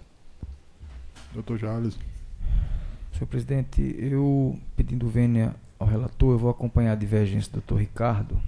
Eu até tive curiosidade de ver aqui o precedente citado no voto, e ele fala da inviabilidade da propositura da ação anulatória. Aqui no precedente trazido, 3 anos após o trânsito julgado do registro de candidatura e diplomação dos eleitos. Acredito, salvo engano, nesse município foi uma eleição suplementar, até porque acho que foi o primeiro julgamento que eu participei aqui. E concordo com o doutor Ricardo que não se pode inviabilizar esse acesso à justiça, sobretudo em se tratando de uma nulidade. E tivemos a oportunidade de semana passada aqui de tratar daquela querela, que as nulidades, caso existam, né, elas sequer estariam sujeitas aos prazos de prescrição, etc. Então, em razão disso, senhor presidente, eu acompanho a divergência nesse ponto, embora no mérito também concorde com o relator pelo improvimento aqui do recurso. Doutor Carlos Wagner, pedi sua ajuda aqui para declarar o resultado, porque eu estou sem acesso, estou no outro computador. As primeiras preliminares foram rejeitadas. Acolher a preliminar. Aí no final acolheu-se por maioria, as anteriores da unanimidade, né? E por maioria, 3 votos, né? Reconhecer a inadequação da via eleita. Reconhecer a inadequação da via eleita. Extinguir o processo em resolução de mérito. Pronto. Vencido o juiz Ricardo Tinoco. Doutor Fernando Jales. Então, declarado o resultado, passamos agora para prestação de contas. Tem uma prestação de contas de mini-relatoria, acho que é na sequência. Pode usar a palavra, doutor. Senhor 38,55, é isso? Exato, 38,55. 2017, prestação de contas, Partido Socialista dos Trabalhadores Unificado. Com a palavra o relator. Senhor presidente, trata-se de prestação de contas apresentado pelo Diretório Estadual do Partido Socialista dos Trabalhadores Unificado, PST-URN, referente ao exercício financeiro de 2016.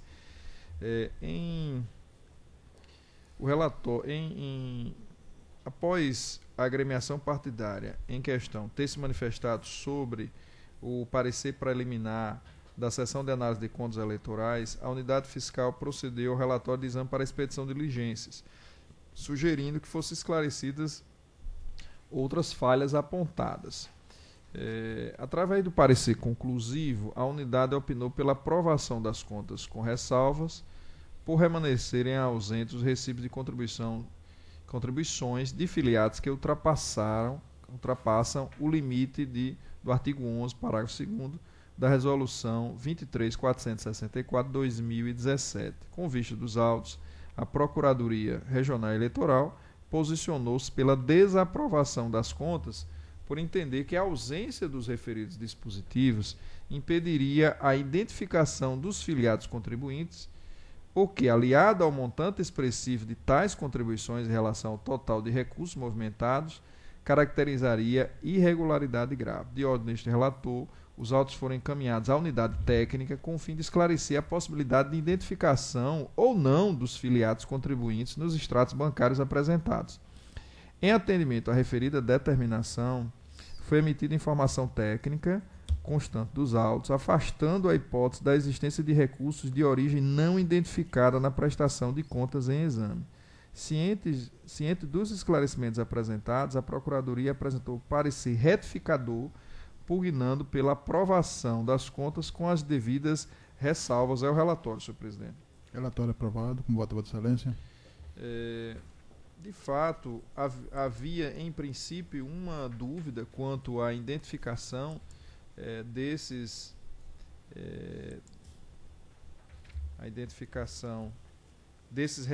recebimento das contribuições de filiados. No entanto, sobretudo em razão da ausência de recibos das contribuições dos filiados ao partido.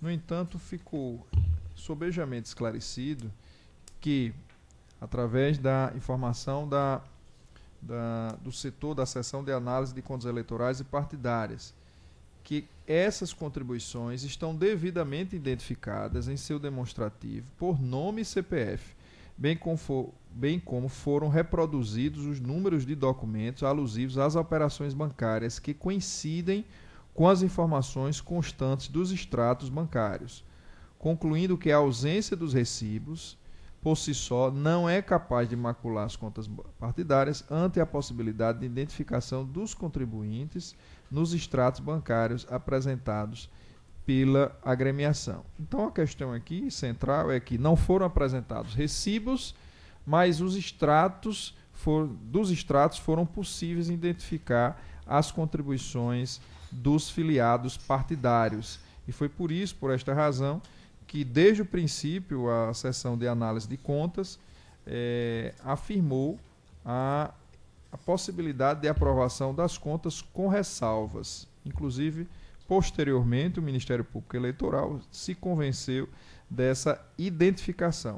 E é por isso que eu estou votando no sentido de aprovar com ressalvas as contas apresentadas pelo Diretório Estadual do Partido Socialista dos Trabalhadores Unificados, PSTU, referentes ao exercício financeiro de 2016. É como voto, senhor presidente, é um processo da meta 2, inclusive. Certo. Alguma divergência? Com o relator. Então, na unidade, nós temos o voto do relator. Na sequência, o processo número 4, prestação de contas 4836 de 2016. Relator, juiz Ricardo Tinoco de Góes. E requerente Partido Socialismo e Liberdade. Pessoal, com a palavra o relator. A prestação de contas apresentada pelo partido. Senhor presidente, pela ordem, existe uma prestação de contas do gabinete 3, o item 4. Para seguir a ordem regimental, seria o gabinete 3 primeiro, só para... E a ordem dos fatores, nesse caso, não vai alterar, mas A minha preocupação é se não aparecer. Aí, aqui está no quinto, a quarta está. É o próximo. É o próximo, né? Ah, É. tá certo. Então não tem nenhum problema, pode. Doutor Ricardo. Data vênia. Depois doutor Adriano, depois doutor Fernando. Bom, é a prestação de contas apresentada pelo PSOL, por meio do diretor estadual, referente ao exercício financeiro de 2015. A SACEP emitiu o relatório de exame preliminar, sugerindo a baixa dos autos em diligência, instando o partido a regularizar a representação processual nos autos e sanar as impropriedades detectadas no exame preliminar. A agremiação manifestou-se, acostando aos autos instrumento procuratório em nome do partido, sem se manifestar sobre as demais impropriedades. Com o retorno dos autos, a seção de análise de contas emitiu o relatório de exame preliminar, no qual restaram apontadas diversas irregularidades. No entanto, apesar de devidamente intimado acerca das diligências solicitadas, o partido manteve-se inerte. Em seguida, a SACEP manifestou-se conclusivamente pela desaprovação das contas, com a respectiva devolução dos valores considerados como recursos de origem não identificada e aqueles referentes à irregularidade na aplicação de recursos do fundo partidário, tendo consignado a persistência das seguintes irregularidades. 1. A ausência de peças obrigatórias, prevista no artigo 29 da Resolução 23432, recebimento de recursos de origem não identificada, no valor de R$ 51.690,36, recebimento de recursos do fundo partidário durante o período em que o partido cumpria a penalidade de suspensão decorrente do processo aqui identificado, falta de segregação da movimentação financeira em contas distintas, conforme a origem do recurso, e a ausência de documentos fiscais aptos a comprovar despesas custeadas com recursos do fundo partidário. A Procuradoria Regional Eleitoral manifestou-se pela desaprovação das contas e ao relatório, senhor presidente. Relatório aprovado, com voto de Vossa Excelência. E superando essa parte introdutória, eu já digo que a agremiação partidária, por meio de seus... Aliás, superando essa parte aqui, faço referência ao dispositivo que alude à prestação e já dou sequência. De acordo com o parecer conclusivo exarado pelo órgão técnico, remanesceram as seguintes falhas. Primeiro, a ausência de peças obrigatórias, previstas aí no artigo 29 da Resolução de Regência, recebimento de recursos de origem não identificada no valor de R$ 51.690,36, recebimento de recursos do fundo partidário durante o período em que o partido cumpria penalidade de suspensão. E 4. Falta de segregação da movimentação financeira em contas distintas, além da ausência de documentos fiscais aptos a comprovar as despesas custeadas com o fundo partidário. Inicialmente, o órgão técnico aponta a ausência de inúmeras peças obrigatórias previstas no dispositivo já mencionado, tais como demonstrativo de receitas e gastos, de doações recebidas, de recursos recebidos e distribuídos do fundo partidário, demonstrativo de dívidas de campanha, de receitas e gastos, além da relação de contas bancárias abertas, dentre outros. No tocante à irregularidade versada, já a jurisprudência assente a esse respeito. Eu faço aqui destaque já de decisões provenientes dessa corte, da lavra do Dr. Sérgio Maia e do Dr. Vladimir Capistrano. E continuo. Outro ponto, o parecer conclusivo destacou que em consulta aos extratos bancários, verificou-se que não foi possível identificar a origem da maior parte dos créditos recebidos pelo partido, os quais perfizeram o total daí de R$ 51.690,36, caracterizando recursos de origem não identificada, cujo valor deve ser recolhido ao Tesouro Nacional. Na espécie foi também constatada irregularidade relacionada ao recebimento de recursos do fundo partidário durante o período em que a distribuição de cotas se encontrava suspensa por força de decisão proferida nos autos da prestação de contas aqui referida, em que esse tribunal declarou como não prestadas as contas relativas ao exercício financeiro de 2012. Consoante informação extraída do sistema de contas eleitorais partidárias, a direção estadual estava sob suspensão do direito de receber repasse do fundo partidário durante o exercício de 2015, mas ainda assim recebeu indevidamente repasse das cotas naquele ano.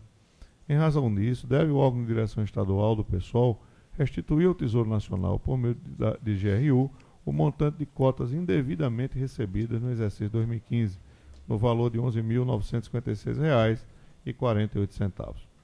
No tocante a essa falha, cumpre assinalar que a ordem de recolhimento não impede a aplicação da sanção de suspensão do repasse de novas cotas do fundo partidário, conforme o entendimento do TSE.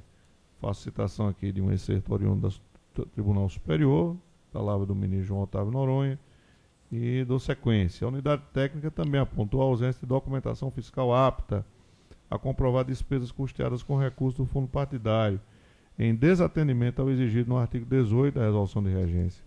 Omissão que inviabiliza o controle da Justiça Eleitoral sobre gastos financiados com recursos públicos, sob gestão do partido, condição que fragiliza a credibilidade e a lisura das contas apresentadas, corroborando um juízo conducente à desaprovação das contas.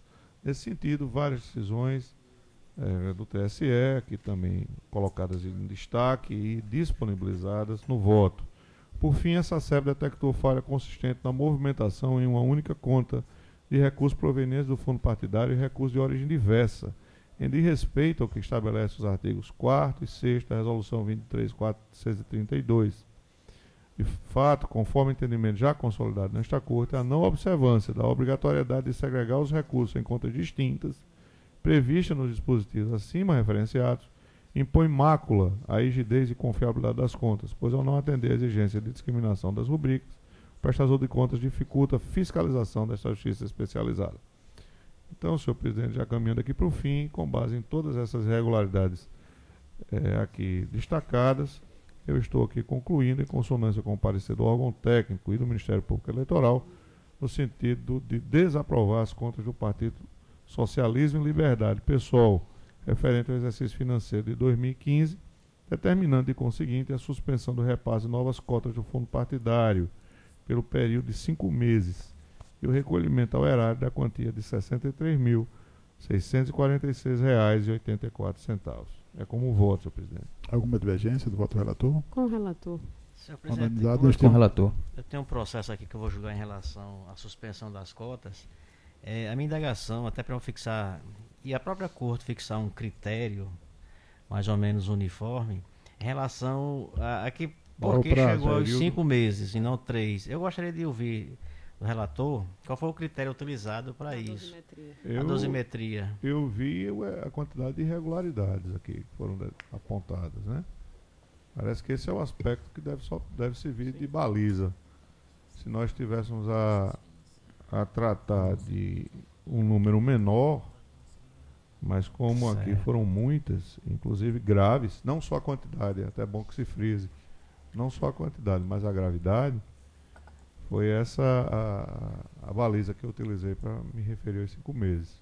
Mas eu estou aberto, se tiver alguma proposição, acho que o objetivo da Corte é esse mesmo, é buscar consenso. Talvez até algum elemento aí que eu não tenha percebido, e aí eu facilmente me curvarei aí ao entendimento da maioria. Eu vou concordar com o voto. Só para a gente ir aos poucos, porque não tem critérios objetivos. Eu acho essa sua preocupação, fixados em José lei, Dantas, essencial, porque é muito fácil o judiciário hoje falar de proporcionalidade. E aí a gente indaga, proporcionalidade com base em quê? No subjetivismo do jogador? Então eu até vou me valer da sua colocação para dizer que nos próximos votos que eu me deparar com uma situação análoga, eu vou deixar mais claro, mais objetivo, que a fixação desse período se deu por tais razões. Me pareceu até intuitivo pelo número de irregularidades, entendeu? Mas eu penso que a sua observação é muito, muito relevante para que o judicionário entenda o porquê desse quantitativo. Concordo inteiramente. Senhor presidente, A unanimidade no estilo do voto do relator, então, né? Só fazer também uma consideração, senhor presidente, do seu programa.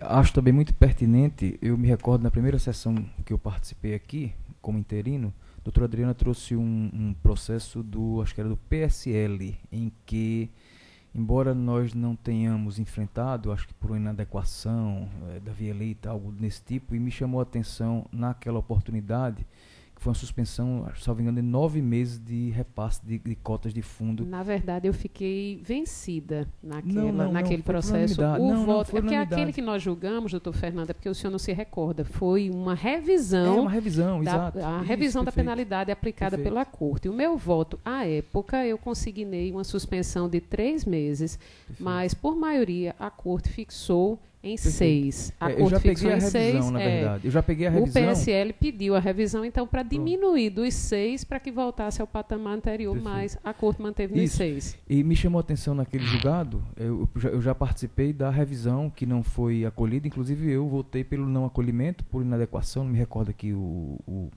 o detalhe, mas me chamou a atenção naquela altura a quantidade de meses de suspensão do repasse, que achei muito elevada, e exatamente em razão dessa proporcionalidade e razoabilidade que acho que também deve nortear, né, essa fixação. E acho pertinente demais a observação do doutor José Dantas.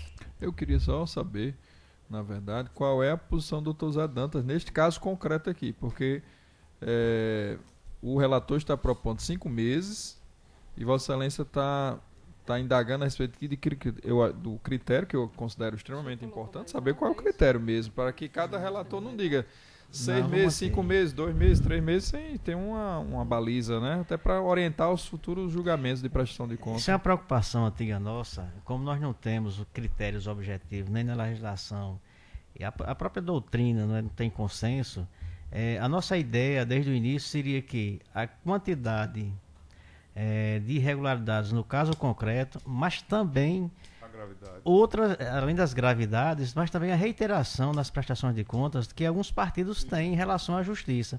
Tem partidos políticos que ele há 10 anos não vem prestando contas de forma regular, mesmo tendo condições, e aí não é possível perceber de imediato se há má-fé ou não do partido político. Ou desorganização, porque a gente pode ficar na dúvida. É desorganização, em alguns casos sim, em outros não. Mas a preocupação quando houver reiteração de irregularidades na prestação de contas, já julgados pela Corte, seria como uma espécie de reincidência, ou então reiteração de irregularidades, além desses antecedentes, entre aspas, seria também as irregularidades no caso concreto. E dependendo desses 2 critérios que nós pensamos que seriam justos, aí nós aplicaríamos uma regra mais ou menos uniforme. Nós poderíamos, inclusive, depois... Eu quero só fazer uma sugestão, a gente deixar para o próximo ano, porque hoje é o último... Não, perfeitamente. A gente poderia tentar uniformizar depois, né? O voto de Vossa Excelência é como? Não, eu vou acompanhar o relator, porque eu acredito que eu só tenho informações em relação ao caso concreto. Nós não temos informações... com o passar do tempo, a própria Secretaria Judiciária... Talvez se a Secretaria pudesse nos subsidiar, né? Subsidiar com informações, certificando os autos que esse partido político, em outros processos de prestação de contas... Já por outras vezes teve a desaprovação. Reitera as mesmas irregularidades. Senhor presidente, o que poderíamos fazer já para o próximo ano seria que todo relator pedisse uma certificação em todo tipo de processo, todos os processos, independentemente do desfecho, porque aí essa informação já viria e poderia subsidiar o relator em eventual desaprovação. Né? Eu acredito só para finalizar, eu inclusive vi aqui uma irregularidade, que é o recebimento de recursos do fundo durante o período em que o partido cumpria a penalidade de suspensão. Isso. Inclusive trago um processo aqui também da Meta, que vai ser julgado em seguida, em que até estava conversando com minha assessoria, da minha dúvida, até da responsabilidade do órgão estadual em relação a recebimento de repasse, porque o repasse é feito pela agremiação nacional. Aí fiquei nessa dúvida, mas como ele tem ciência da penalidade que foi aplicada, eu fiquei com muita dúvida em relação a isso e aprofundarei em julgados subsequentes. Mas me parece, doutor Fernando, porque em alguns casos, quando há recurso pendente de julgamento, o repasse, ele continua. Então, assim, só com o trânsito em julgado é que há, de fato, a suspensão. No caso que eu estou trazendo, tinha trânsito em julgado. Vamos aqui. Por favor, aprofundaremos. Doutor Adriano tem razão. Só pode ser com trânsito julgado. Mas é a hipótese. Mas então, divulgado o resultado, a unanimidade, no voto relator, doutor Zé Dantas de Paiva. Até porque essa discussão vai continuar desse processo nos seguintes, né?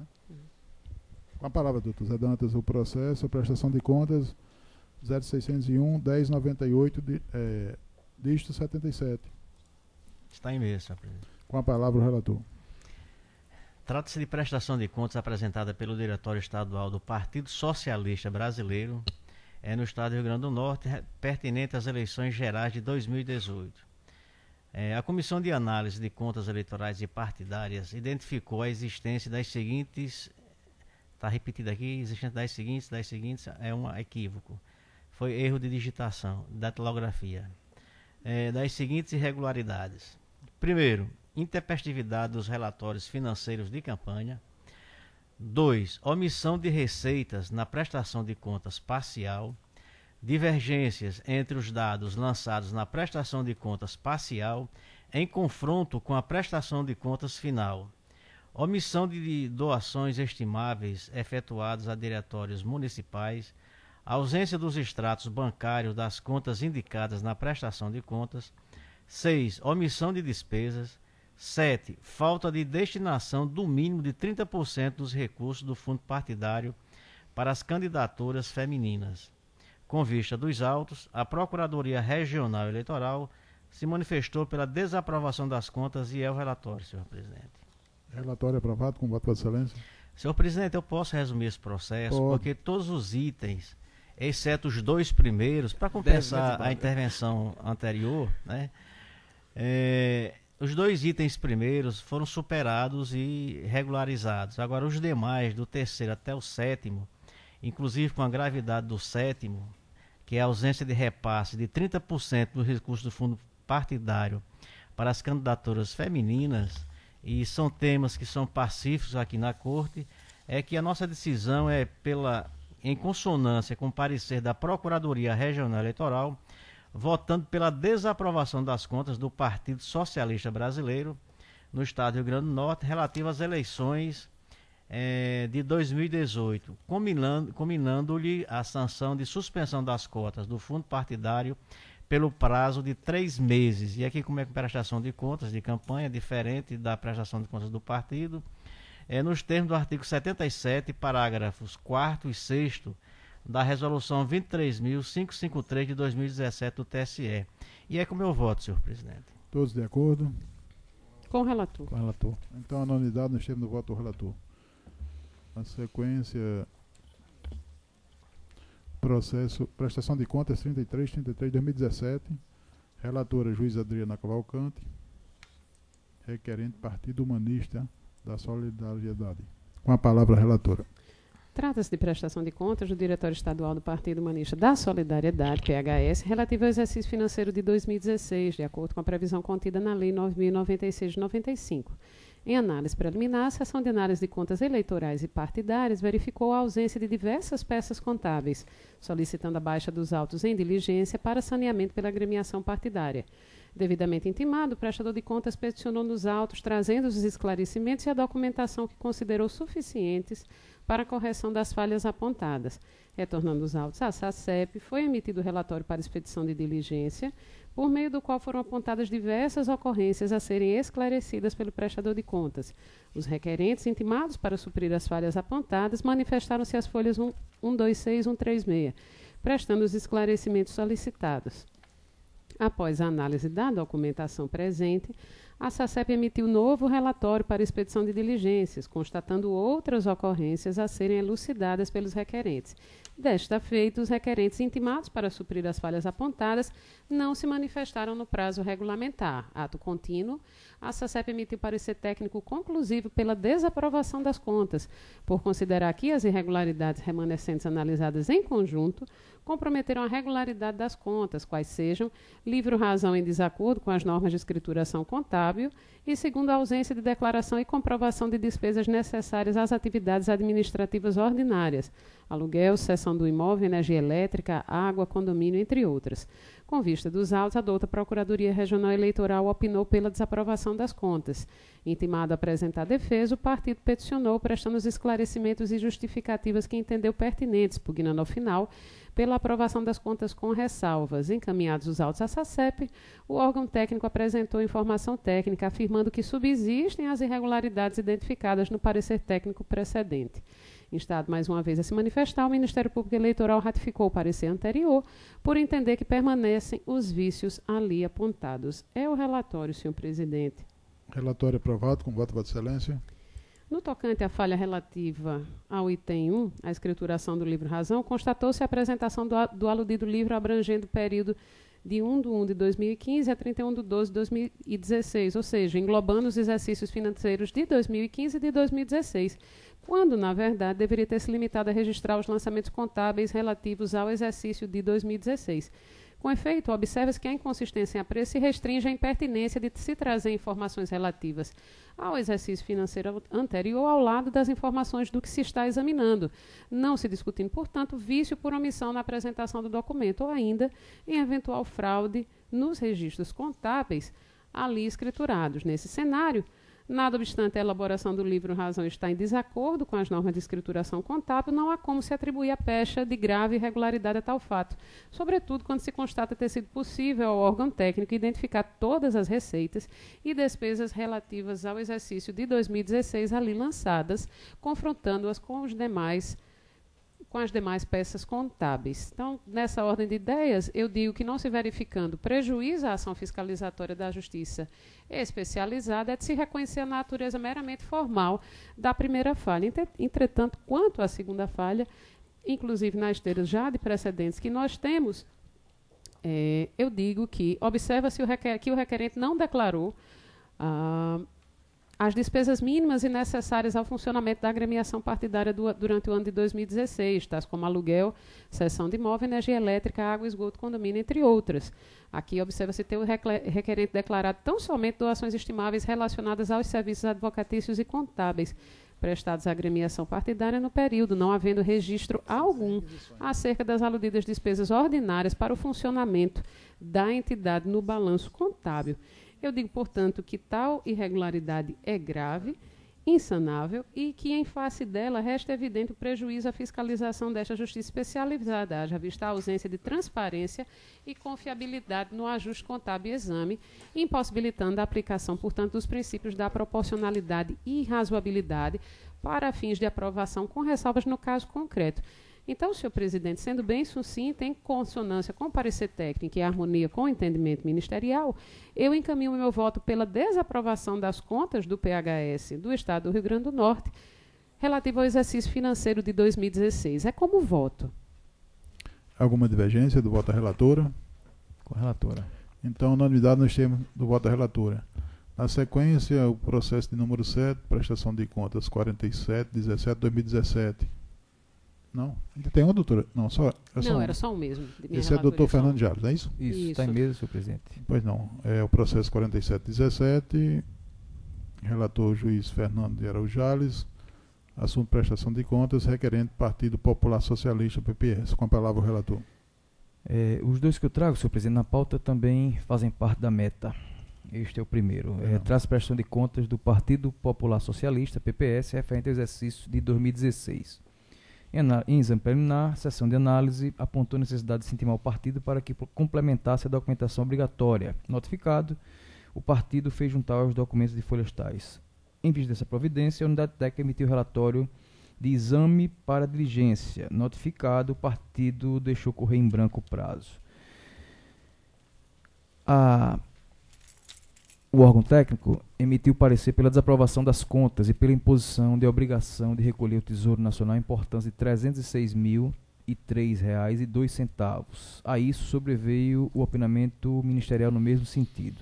Intimado para apresentar defesa, nos termos da norma de regência, a legenda se manifestou por meio da petição de folha tal, bem como apresentou alguns documentos. Em nota técnica, o órgão técnico considerou afastadas algumas inconsistências, assinalando, todavia, a necessidade de devolução de recursos do fundo partidário da ordem de R$ 181.028,29 e mantendo o opinamento pela rejeição das contas. Para tanto, foi apontada a permanência das seguintes falhas constantes do parecer.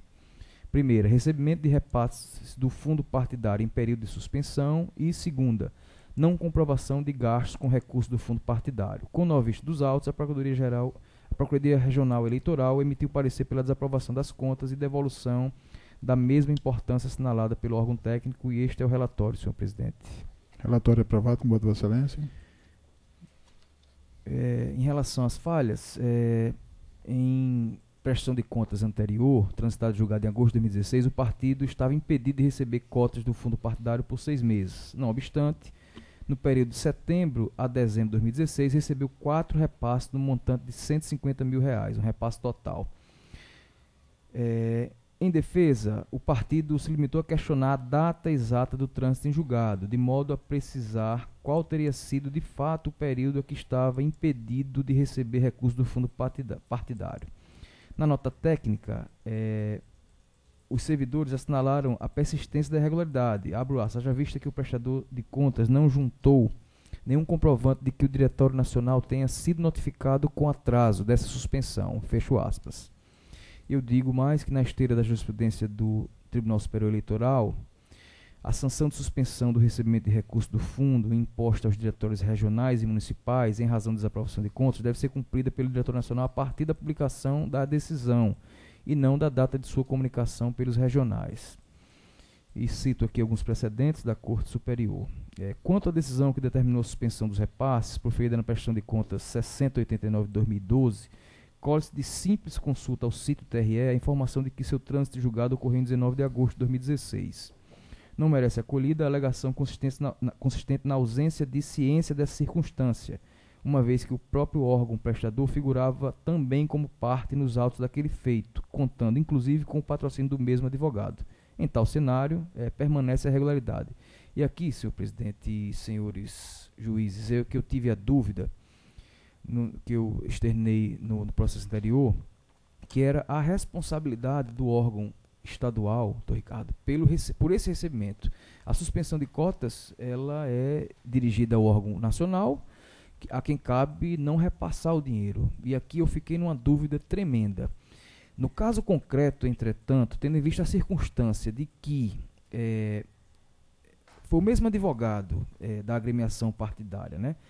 E ele inequivocamente tinha ciência da data do trânsito julgado, então eu reputei que ao órgão estadual não poderia se afastar essa ciência de que os recursos estavam suspensos. É porque num período desse, recurso de fundo partidário, você com todas as suas despesas partidárias, você recebe a transferência, às vezes é muito difícil de você não efetuar os gastos, porque a transferência foi efetivamente feita pelo órgão nacional. Então, no caso concreto, entendi que persistia em razão dessa circunstância, então eu estou mantendo a regularidade.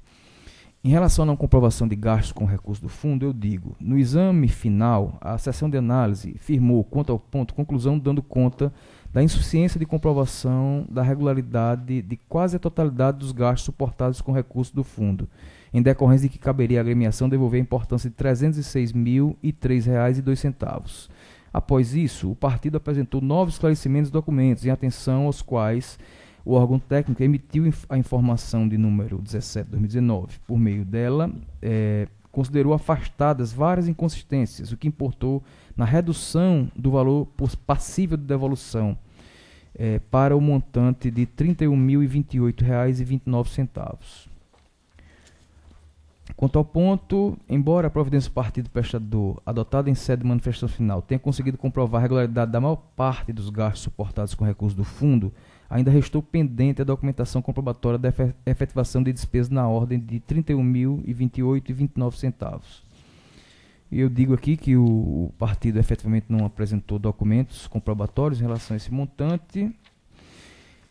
E, em razão disso, senhor presidente, eu, em arremate, em consonância com o parecer da Procuradoria Eleitoral, eu voto pela desaprovação da prestação de contas do Partido Popular Socialista, referente ao exercício de 2016, bem como pela devolução da importância apontada como irregular, que é 180 mil,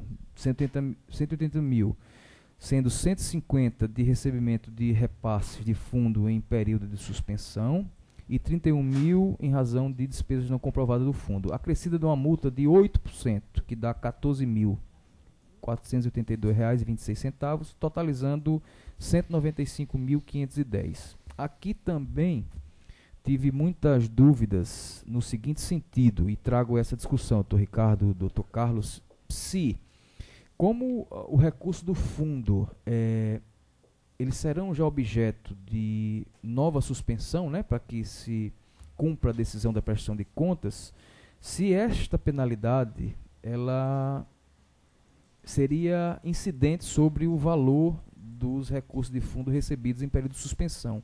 Fiquei com muita dúvida e aqui, em razão dos critérios de proporcionalidade, a multa ela vai até 20% dos valores, né, tidos como irregular, e eu fiz a gradação em 8%, que é para ser restituída com as atualizações por meio de descontos futuros nos futuros repasses do fundo pelo período de 12 meses em parcelas iguais e consecutivas, devendo ser observado na execução de penalidades as disposições contidas na resolução de regência da matéria, senhor presidente, e é como voto.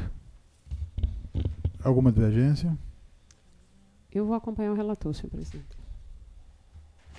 Senhor presidente, eu acho que tem uma indagação aí, eu acredito que essa implementação só vai ocorrer com o trânsito em julgado, porque foi desaprovado, então ainda cabe recurso.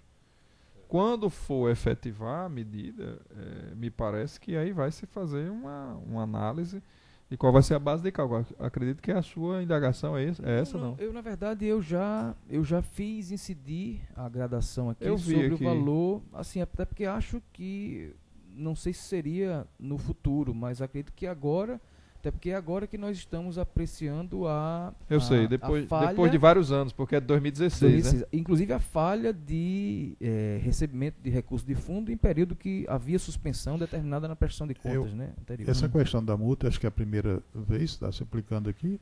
Eu não me recordo. Acho que já aplicamos aqui nos casos. Né? Essa de 8%, você fala? Porque na verdade é até 20%. 20%, eu fiz a gradação para ficar em 8%. Os índices têm sido esse? Eu fixei 1,7. 1,7, então está na média, né? Perfeito. Mas considerando também o volume, né? Porque não é um volume desconsiderável. Então, valores elevados. Quase 200 mil reais. Exatamente, eu acompanho o relator. Eu também vou acompanhar. Desse montante aí de 8%. É isso? Isso mesmo, senhor. Então, analisado, estendo o voto do relator. Na segundo sequência, processo, senhor presidente. É o processo número 7315, 2017. Isso. Partido Verde. Partido Verde. Com a palavra, relator. Trata-se de prestação de contas do Diretório Estadual do Partido Verde referente ao exercício 2016. Em análise preliminar, a sessão apontou a necessidade de intimar o partido para que complementasse a documentação obrigatória. Notificado, o partido fez juntar documentos. Com essa providência, a unidade técnica emitiu relatório de exame para diligência. Notificado, o prestador apresentou esclarecimentos e novos documentos. Em exame final, a sessão se manifestou pela desaprovação das contas em virtude da persistência das seguintes irregularidades: pagamentos em duplicidade, pagamento de multa e juros com recurso do fundo e não aplicação de percentual obrigatório na promoção da participação política da mulher. Intimado acerca do parecer técnico conclusivo, o partido deixou correr em branco o prazo. Com vista dos autos, a Procuradoria Regional Eleitoral opinou preliminarmente pela inconstitucionalidade incidental dos artigos 55A e 55C da Lei 9.096 e, no mérito, pela desaprovação das contas e a imposição de obrigação de devolução erária da importância de R$ 1.135,34. É o relatório, senhor presidente. Relatório aprovado, com voto, Vossa Excelência. Senhor presidente, a Corte já enfrentou a questão de arguição de inconstitucionalidade do artigo 55C, né, da lavra do juiz doutor Ricardo. Acredito que seja a primeira oportunidade em que se faça arguição do 55A. Eu não tenho conhecimento se anteriormente foi feita, mas acredito que tenha sido a primeira vez. Eu até conversei com a Procuradora Eleitoral.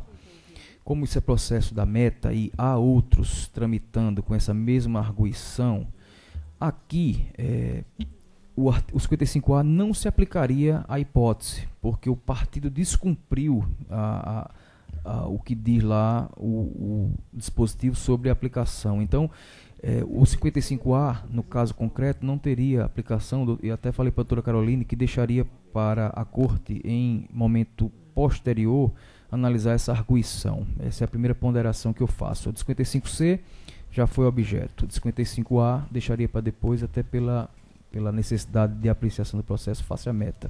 Em razão disso, senhor presidente, a primeira consideração que eu faço é deixando a arguição do 55A para momento oportuno, sobretudo por não ter aplicação ao caso concreto, e o 55C já ter sido objeto de deliberação.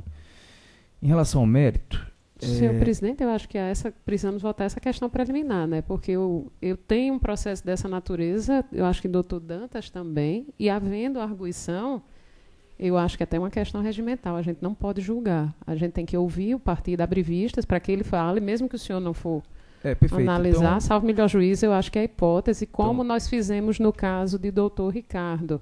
Nós então, se for o caso, suspendemos. doutora Adriana, eu teria que, o julgamento estaria prejudicado, porque eu não fiz essa providência, até, como disse, para tentar cumprir a meta, teria que Eu também baixar em tenho. Eu também segui diligência. a meta 2, acho que o doutor Dantas Teria que também. baixar em diligência para realmente cumprir. Como no caso concreto, o dispositivo não teria efeito prático, daí a razão de eu ter Não, mas é a trazido. questão de haver a arguição. Perfeito. A arguição, de fato, houve e É porque, pelo que eu entendi, o relator entende que não é que a hipótese não se aplica. Não se aplica. Exatamente. Teria que Qualquer ser uma. admitido para poder abrir vista, né? É. Exatamente. Eu não vejo necessidade de abrir vista, não. Eu voto Pois para é. que seja julgado o processo. Porque o entendimento do relator, assim, eu entendo perfeitamente a colocação da doutora Adriana, mas se o artigo fosse Ser aplicado ao caso. aplicado, aí se abriria o incidente para ouvir. Né? Como não vai acatar, então, É porque ele entende que nem cabe. nem cabe. O artigo, no caso concreto, não teria aplicação. Por isso, eu, apesar da arguição, eu optei por deixar essa discussão sobre a constitucionalidade ou não do dispositivo para um momento posterior, até porque, como bem ressaltado, há alguns processos em trâmite ainda. E, Da meta 2, inclusive. exatamente, da também. meta 2. E em razão de, como eu não cumpri aquela outra meta, aquela recomendação anterior de eu não quis incorrer no mesmo lapso novamente. Então daí é a razão. Estou seguindo aqui no voto, senhor presidente. Doutora Adriana, eu não sei se é uma questão de ordem que ela levanta e se a corte teria que apreciar. Não. Tá, acho que todos concordam. Assim. Apreciar a questão de ordem. Porque nesse caso é específico desse processo que ele entende que não tem cabimento, não é isso? Perfeito. Pode ser julgado. Então vamos lá. Vamos prosseguir.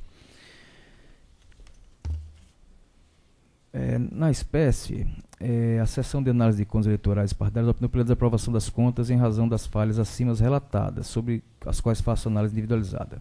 Pagamento de duplicidade. Em sede de exame preliminar, a unidade técnica identificou débito no valor de R$ 144,65 na conta bancária destinada à movimentação dos recursos oriundos do fundo, a respeito do qual não foi trazida a documentação comprobatória do gasto. Por essa razão, requeriu ao órgão técnico que o partido prestador apresentasse a correspondente nota fiscal, nos termos exigidos pelo artigo 18 da resolução. Notificado, o partido alegou que o débito diz respeito a um pagamento em duplicidade, resultante de um erro procedimental na operacionalização da conta bancária, informando ainda que requeriu ao fornecedor favorecido a devida restituição do valor envolvido. Em abono à alegação, apresentou documentos que demonstram o lançamento dos dois débitos de valores iguais, referentes à mesma despesa, bem como pedido de restituição do partido à empresa. Não obstante, consoante assinalado no parecer técnico final, o órgão partidário não se desincumbiu do ônus de comprovar o estorno por parte da empresa que recebeu o valor a mais, permanecendo, portanto, a irregularidade e a necessidade de restituição do valor implicado. Em relação ao pagamento de multas e juros com recurso do fundo, o órgão técnico apontou que o partido realizou pagamentos no montante de R$ 1.040,69 de encargos, juros, multa ou correção monetária com recurso do fundo, em descumprimento ao que dispõe o artigo 17, parágrafo 2º da Resolução 23464. Em resposta, o partido explicou que, no ano de 2016, passou por um momento de desequilíbrio no fluxo de caixa, o que resultou no atraso de pagamentos de algumas obrigações do partido. No ponto, enfatizou ainda que todas as multas por atraso são referentes a despesas regularmente contraídas pela agremiação. E eu digo que tais esclarecimentos não têm um condão de elidir a irregularidade de análise, tendo em vista que o proceder do partido encontra expressa vedação no parágrafo 2º do artigo 17. Tal vedação, a propósito, não é novidade, decorre inclusive de entendimento assentado na Corte Superior Eleitoral. E cito precedentes. Importa, pois, a devolução erária do recurso público indevidamente utilizado, devendo a repercussão da falha na regularidade das contas ser valorada dentro do conjunto. E a última irregularidade é a não aplicação do percentual obrigatório na promoção da participação política da mulher, que efetivamente não foi observado. Verifica-se que o partido interessado recebeu o repasse do fundo, o montante de 82 mil, e que caberia aplicar na promoção e difusão da participação política das mulheres o valor de R$ 4.124,20, equivalente a 5% do total recebido do fundo. E, não obstante, nenhum recurso foi destinado a esse propósito. A esse respeito, o partido apresentou alegação desacompanhada de documentação, de que aplicou tais recursos no financiamento das candidaturas femininas, medida compensatória prevista no 55A. Eu digo que a ressalva não incide e explico que em análise da solicitação da assessoria, a minha assessoria, a seção de análise de contas exarou certidão por meio do qual atestou que a agremiação prestadora nos pleitos de 2016 e 2018 somente aplicou no financiamento de candidaturas femininas a importância de R$ 1.264,15, que equivale a apenas 1,53% dos recursos do fundo recebidos em 2016. Eu digo que a ressalva contida no 55A, que isenta de penalidade a agremiação partidária que deixou de aplicar o mínimo na promoção da participação feminina, reclama que o órgão partidário inadimplente repasse a candidaturas a integralidade dos recursos do fundo partidário não aplicados no exercício financeiro, de modo a cumprir o percentual mínimo, o que não ocorreu na espécie. E, senhor presidente, eu vou concluir, senhor presidente. Até a Procuradoria Eleitoral insistiu no sentido de que a falta dessa aplicação dos recursos na participação feminina fosse ensejadora da desaprovação das contas. E, salvo engano, em relação aqui à duplicidade de pagamentos, esse percentual foi de 0,09% do total. A questão do pagamento de juros é 0,65% e a irregularidade consistente na não aplicação do percentual 2,59%. Isso totaliza 3,34% das despesas. E na esteira dos precedentes da Corte, e me recordo aqui que Dr. Ricardo Tinoco trouxe um processo, não me recordo se há 1 ou 2 semanas atrás, no sentido de que, naquela ocasião, a única falha era a não aplicação do percentual com a participação feminina, e era falha única, e que o percentual por si só não se tinha aplicado nenhum valor, e o percentual já seria 5%, e dentro do conjunto, em razão dos precedentes de proporcionalidade e razoabilidade, Vossa Excelência aprovou com ressalvas. E eu estou, nesse ponto, finalizando o voto, votando em dissonância com o parecer da Procuradoria Regional Eleitoral pela aprovação com ressalvas das contas do PV, Partido Verde, bem como pela determinação para que o partido devolva ao erário a importância de R$ 1.184,34, referente à indevida utilização dos recursos do fundo, sem prejuízo das consequências previstas no parágrafo 5º do artigo 34 da Lei 9.096/95, em decorrência do não cumprimento, do preceito legal esculpido no inciso 5 do artigo 44, que diz, doutor Ricardo, Vossa Excelência se recorda que é aquela questão dos 2,5% no exercício subsequente. Eu não cito aqui expressamente, mas está lá dito na norma e eu já digo que incide. E é como voto, senhor presidente. Alguma divergência? Com o relator. A unanimidade nos termos do voto do relator. A parte judicial já se foi. Ninguém tem mais processo para julgar, não é isso? Vamos agora aos processos administrativos.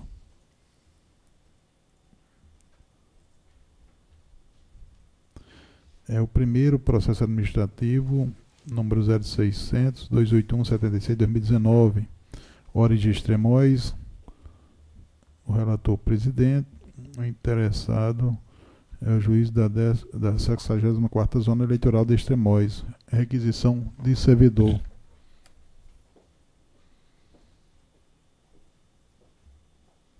Márcia Luciana Gugel Assunção, do Instituto Federal do Rio Grande do Norte.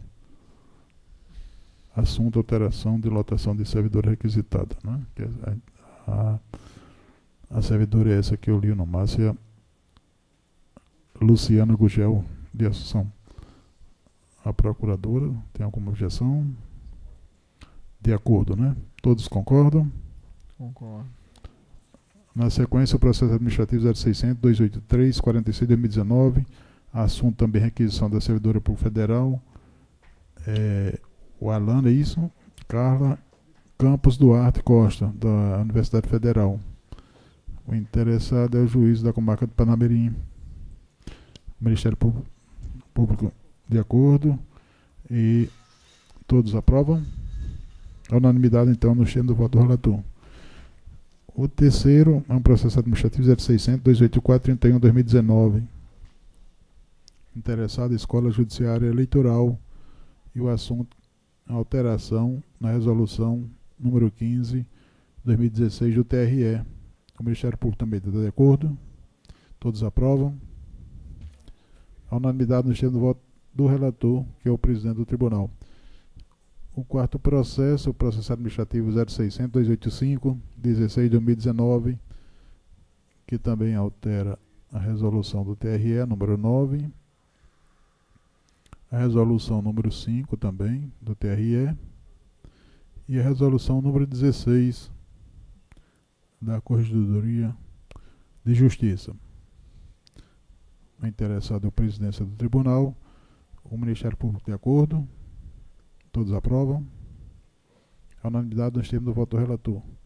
O quinto processo é o 0600-286-98-2019. Também altera a resolução número 3, 2016 do TRE. Interessado, Secretaria de Tecnologia da Informação e Comunicação.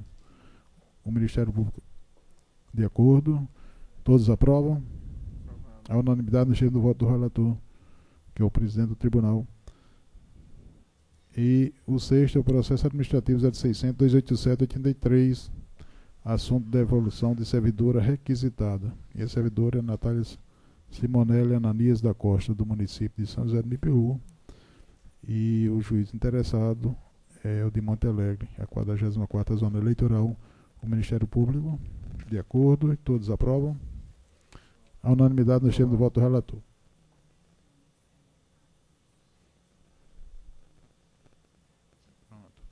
E, terminada a sessão administrativa, os trabalhos estão encerrados por esse ano e o presidente pede para que todos fiquem aqui para fazer a foto oficial.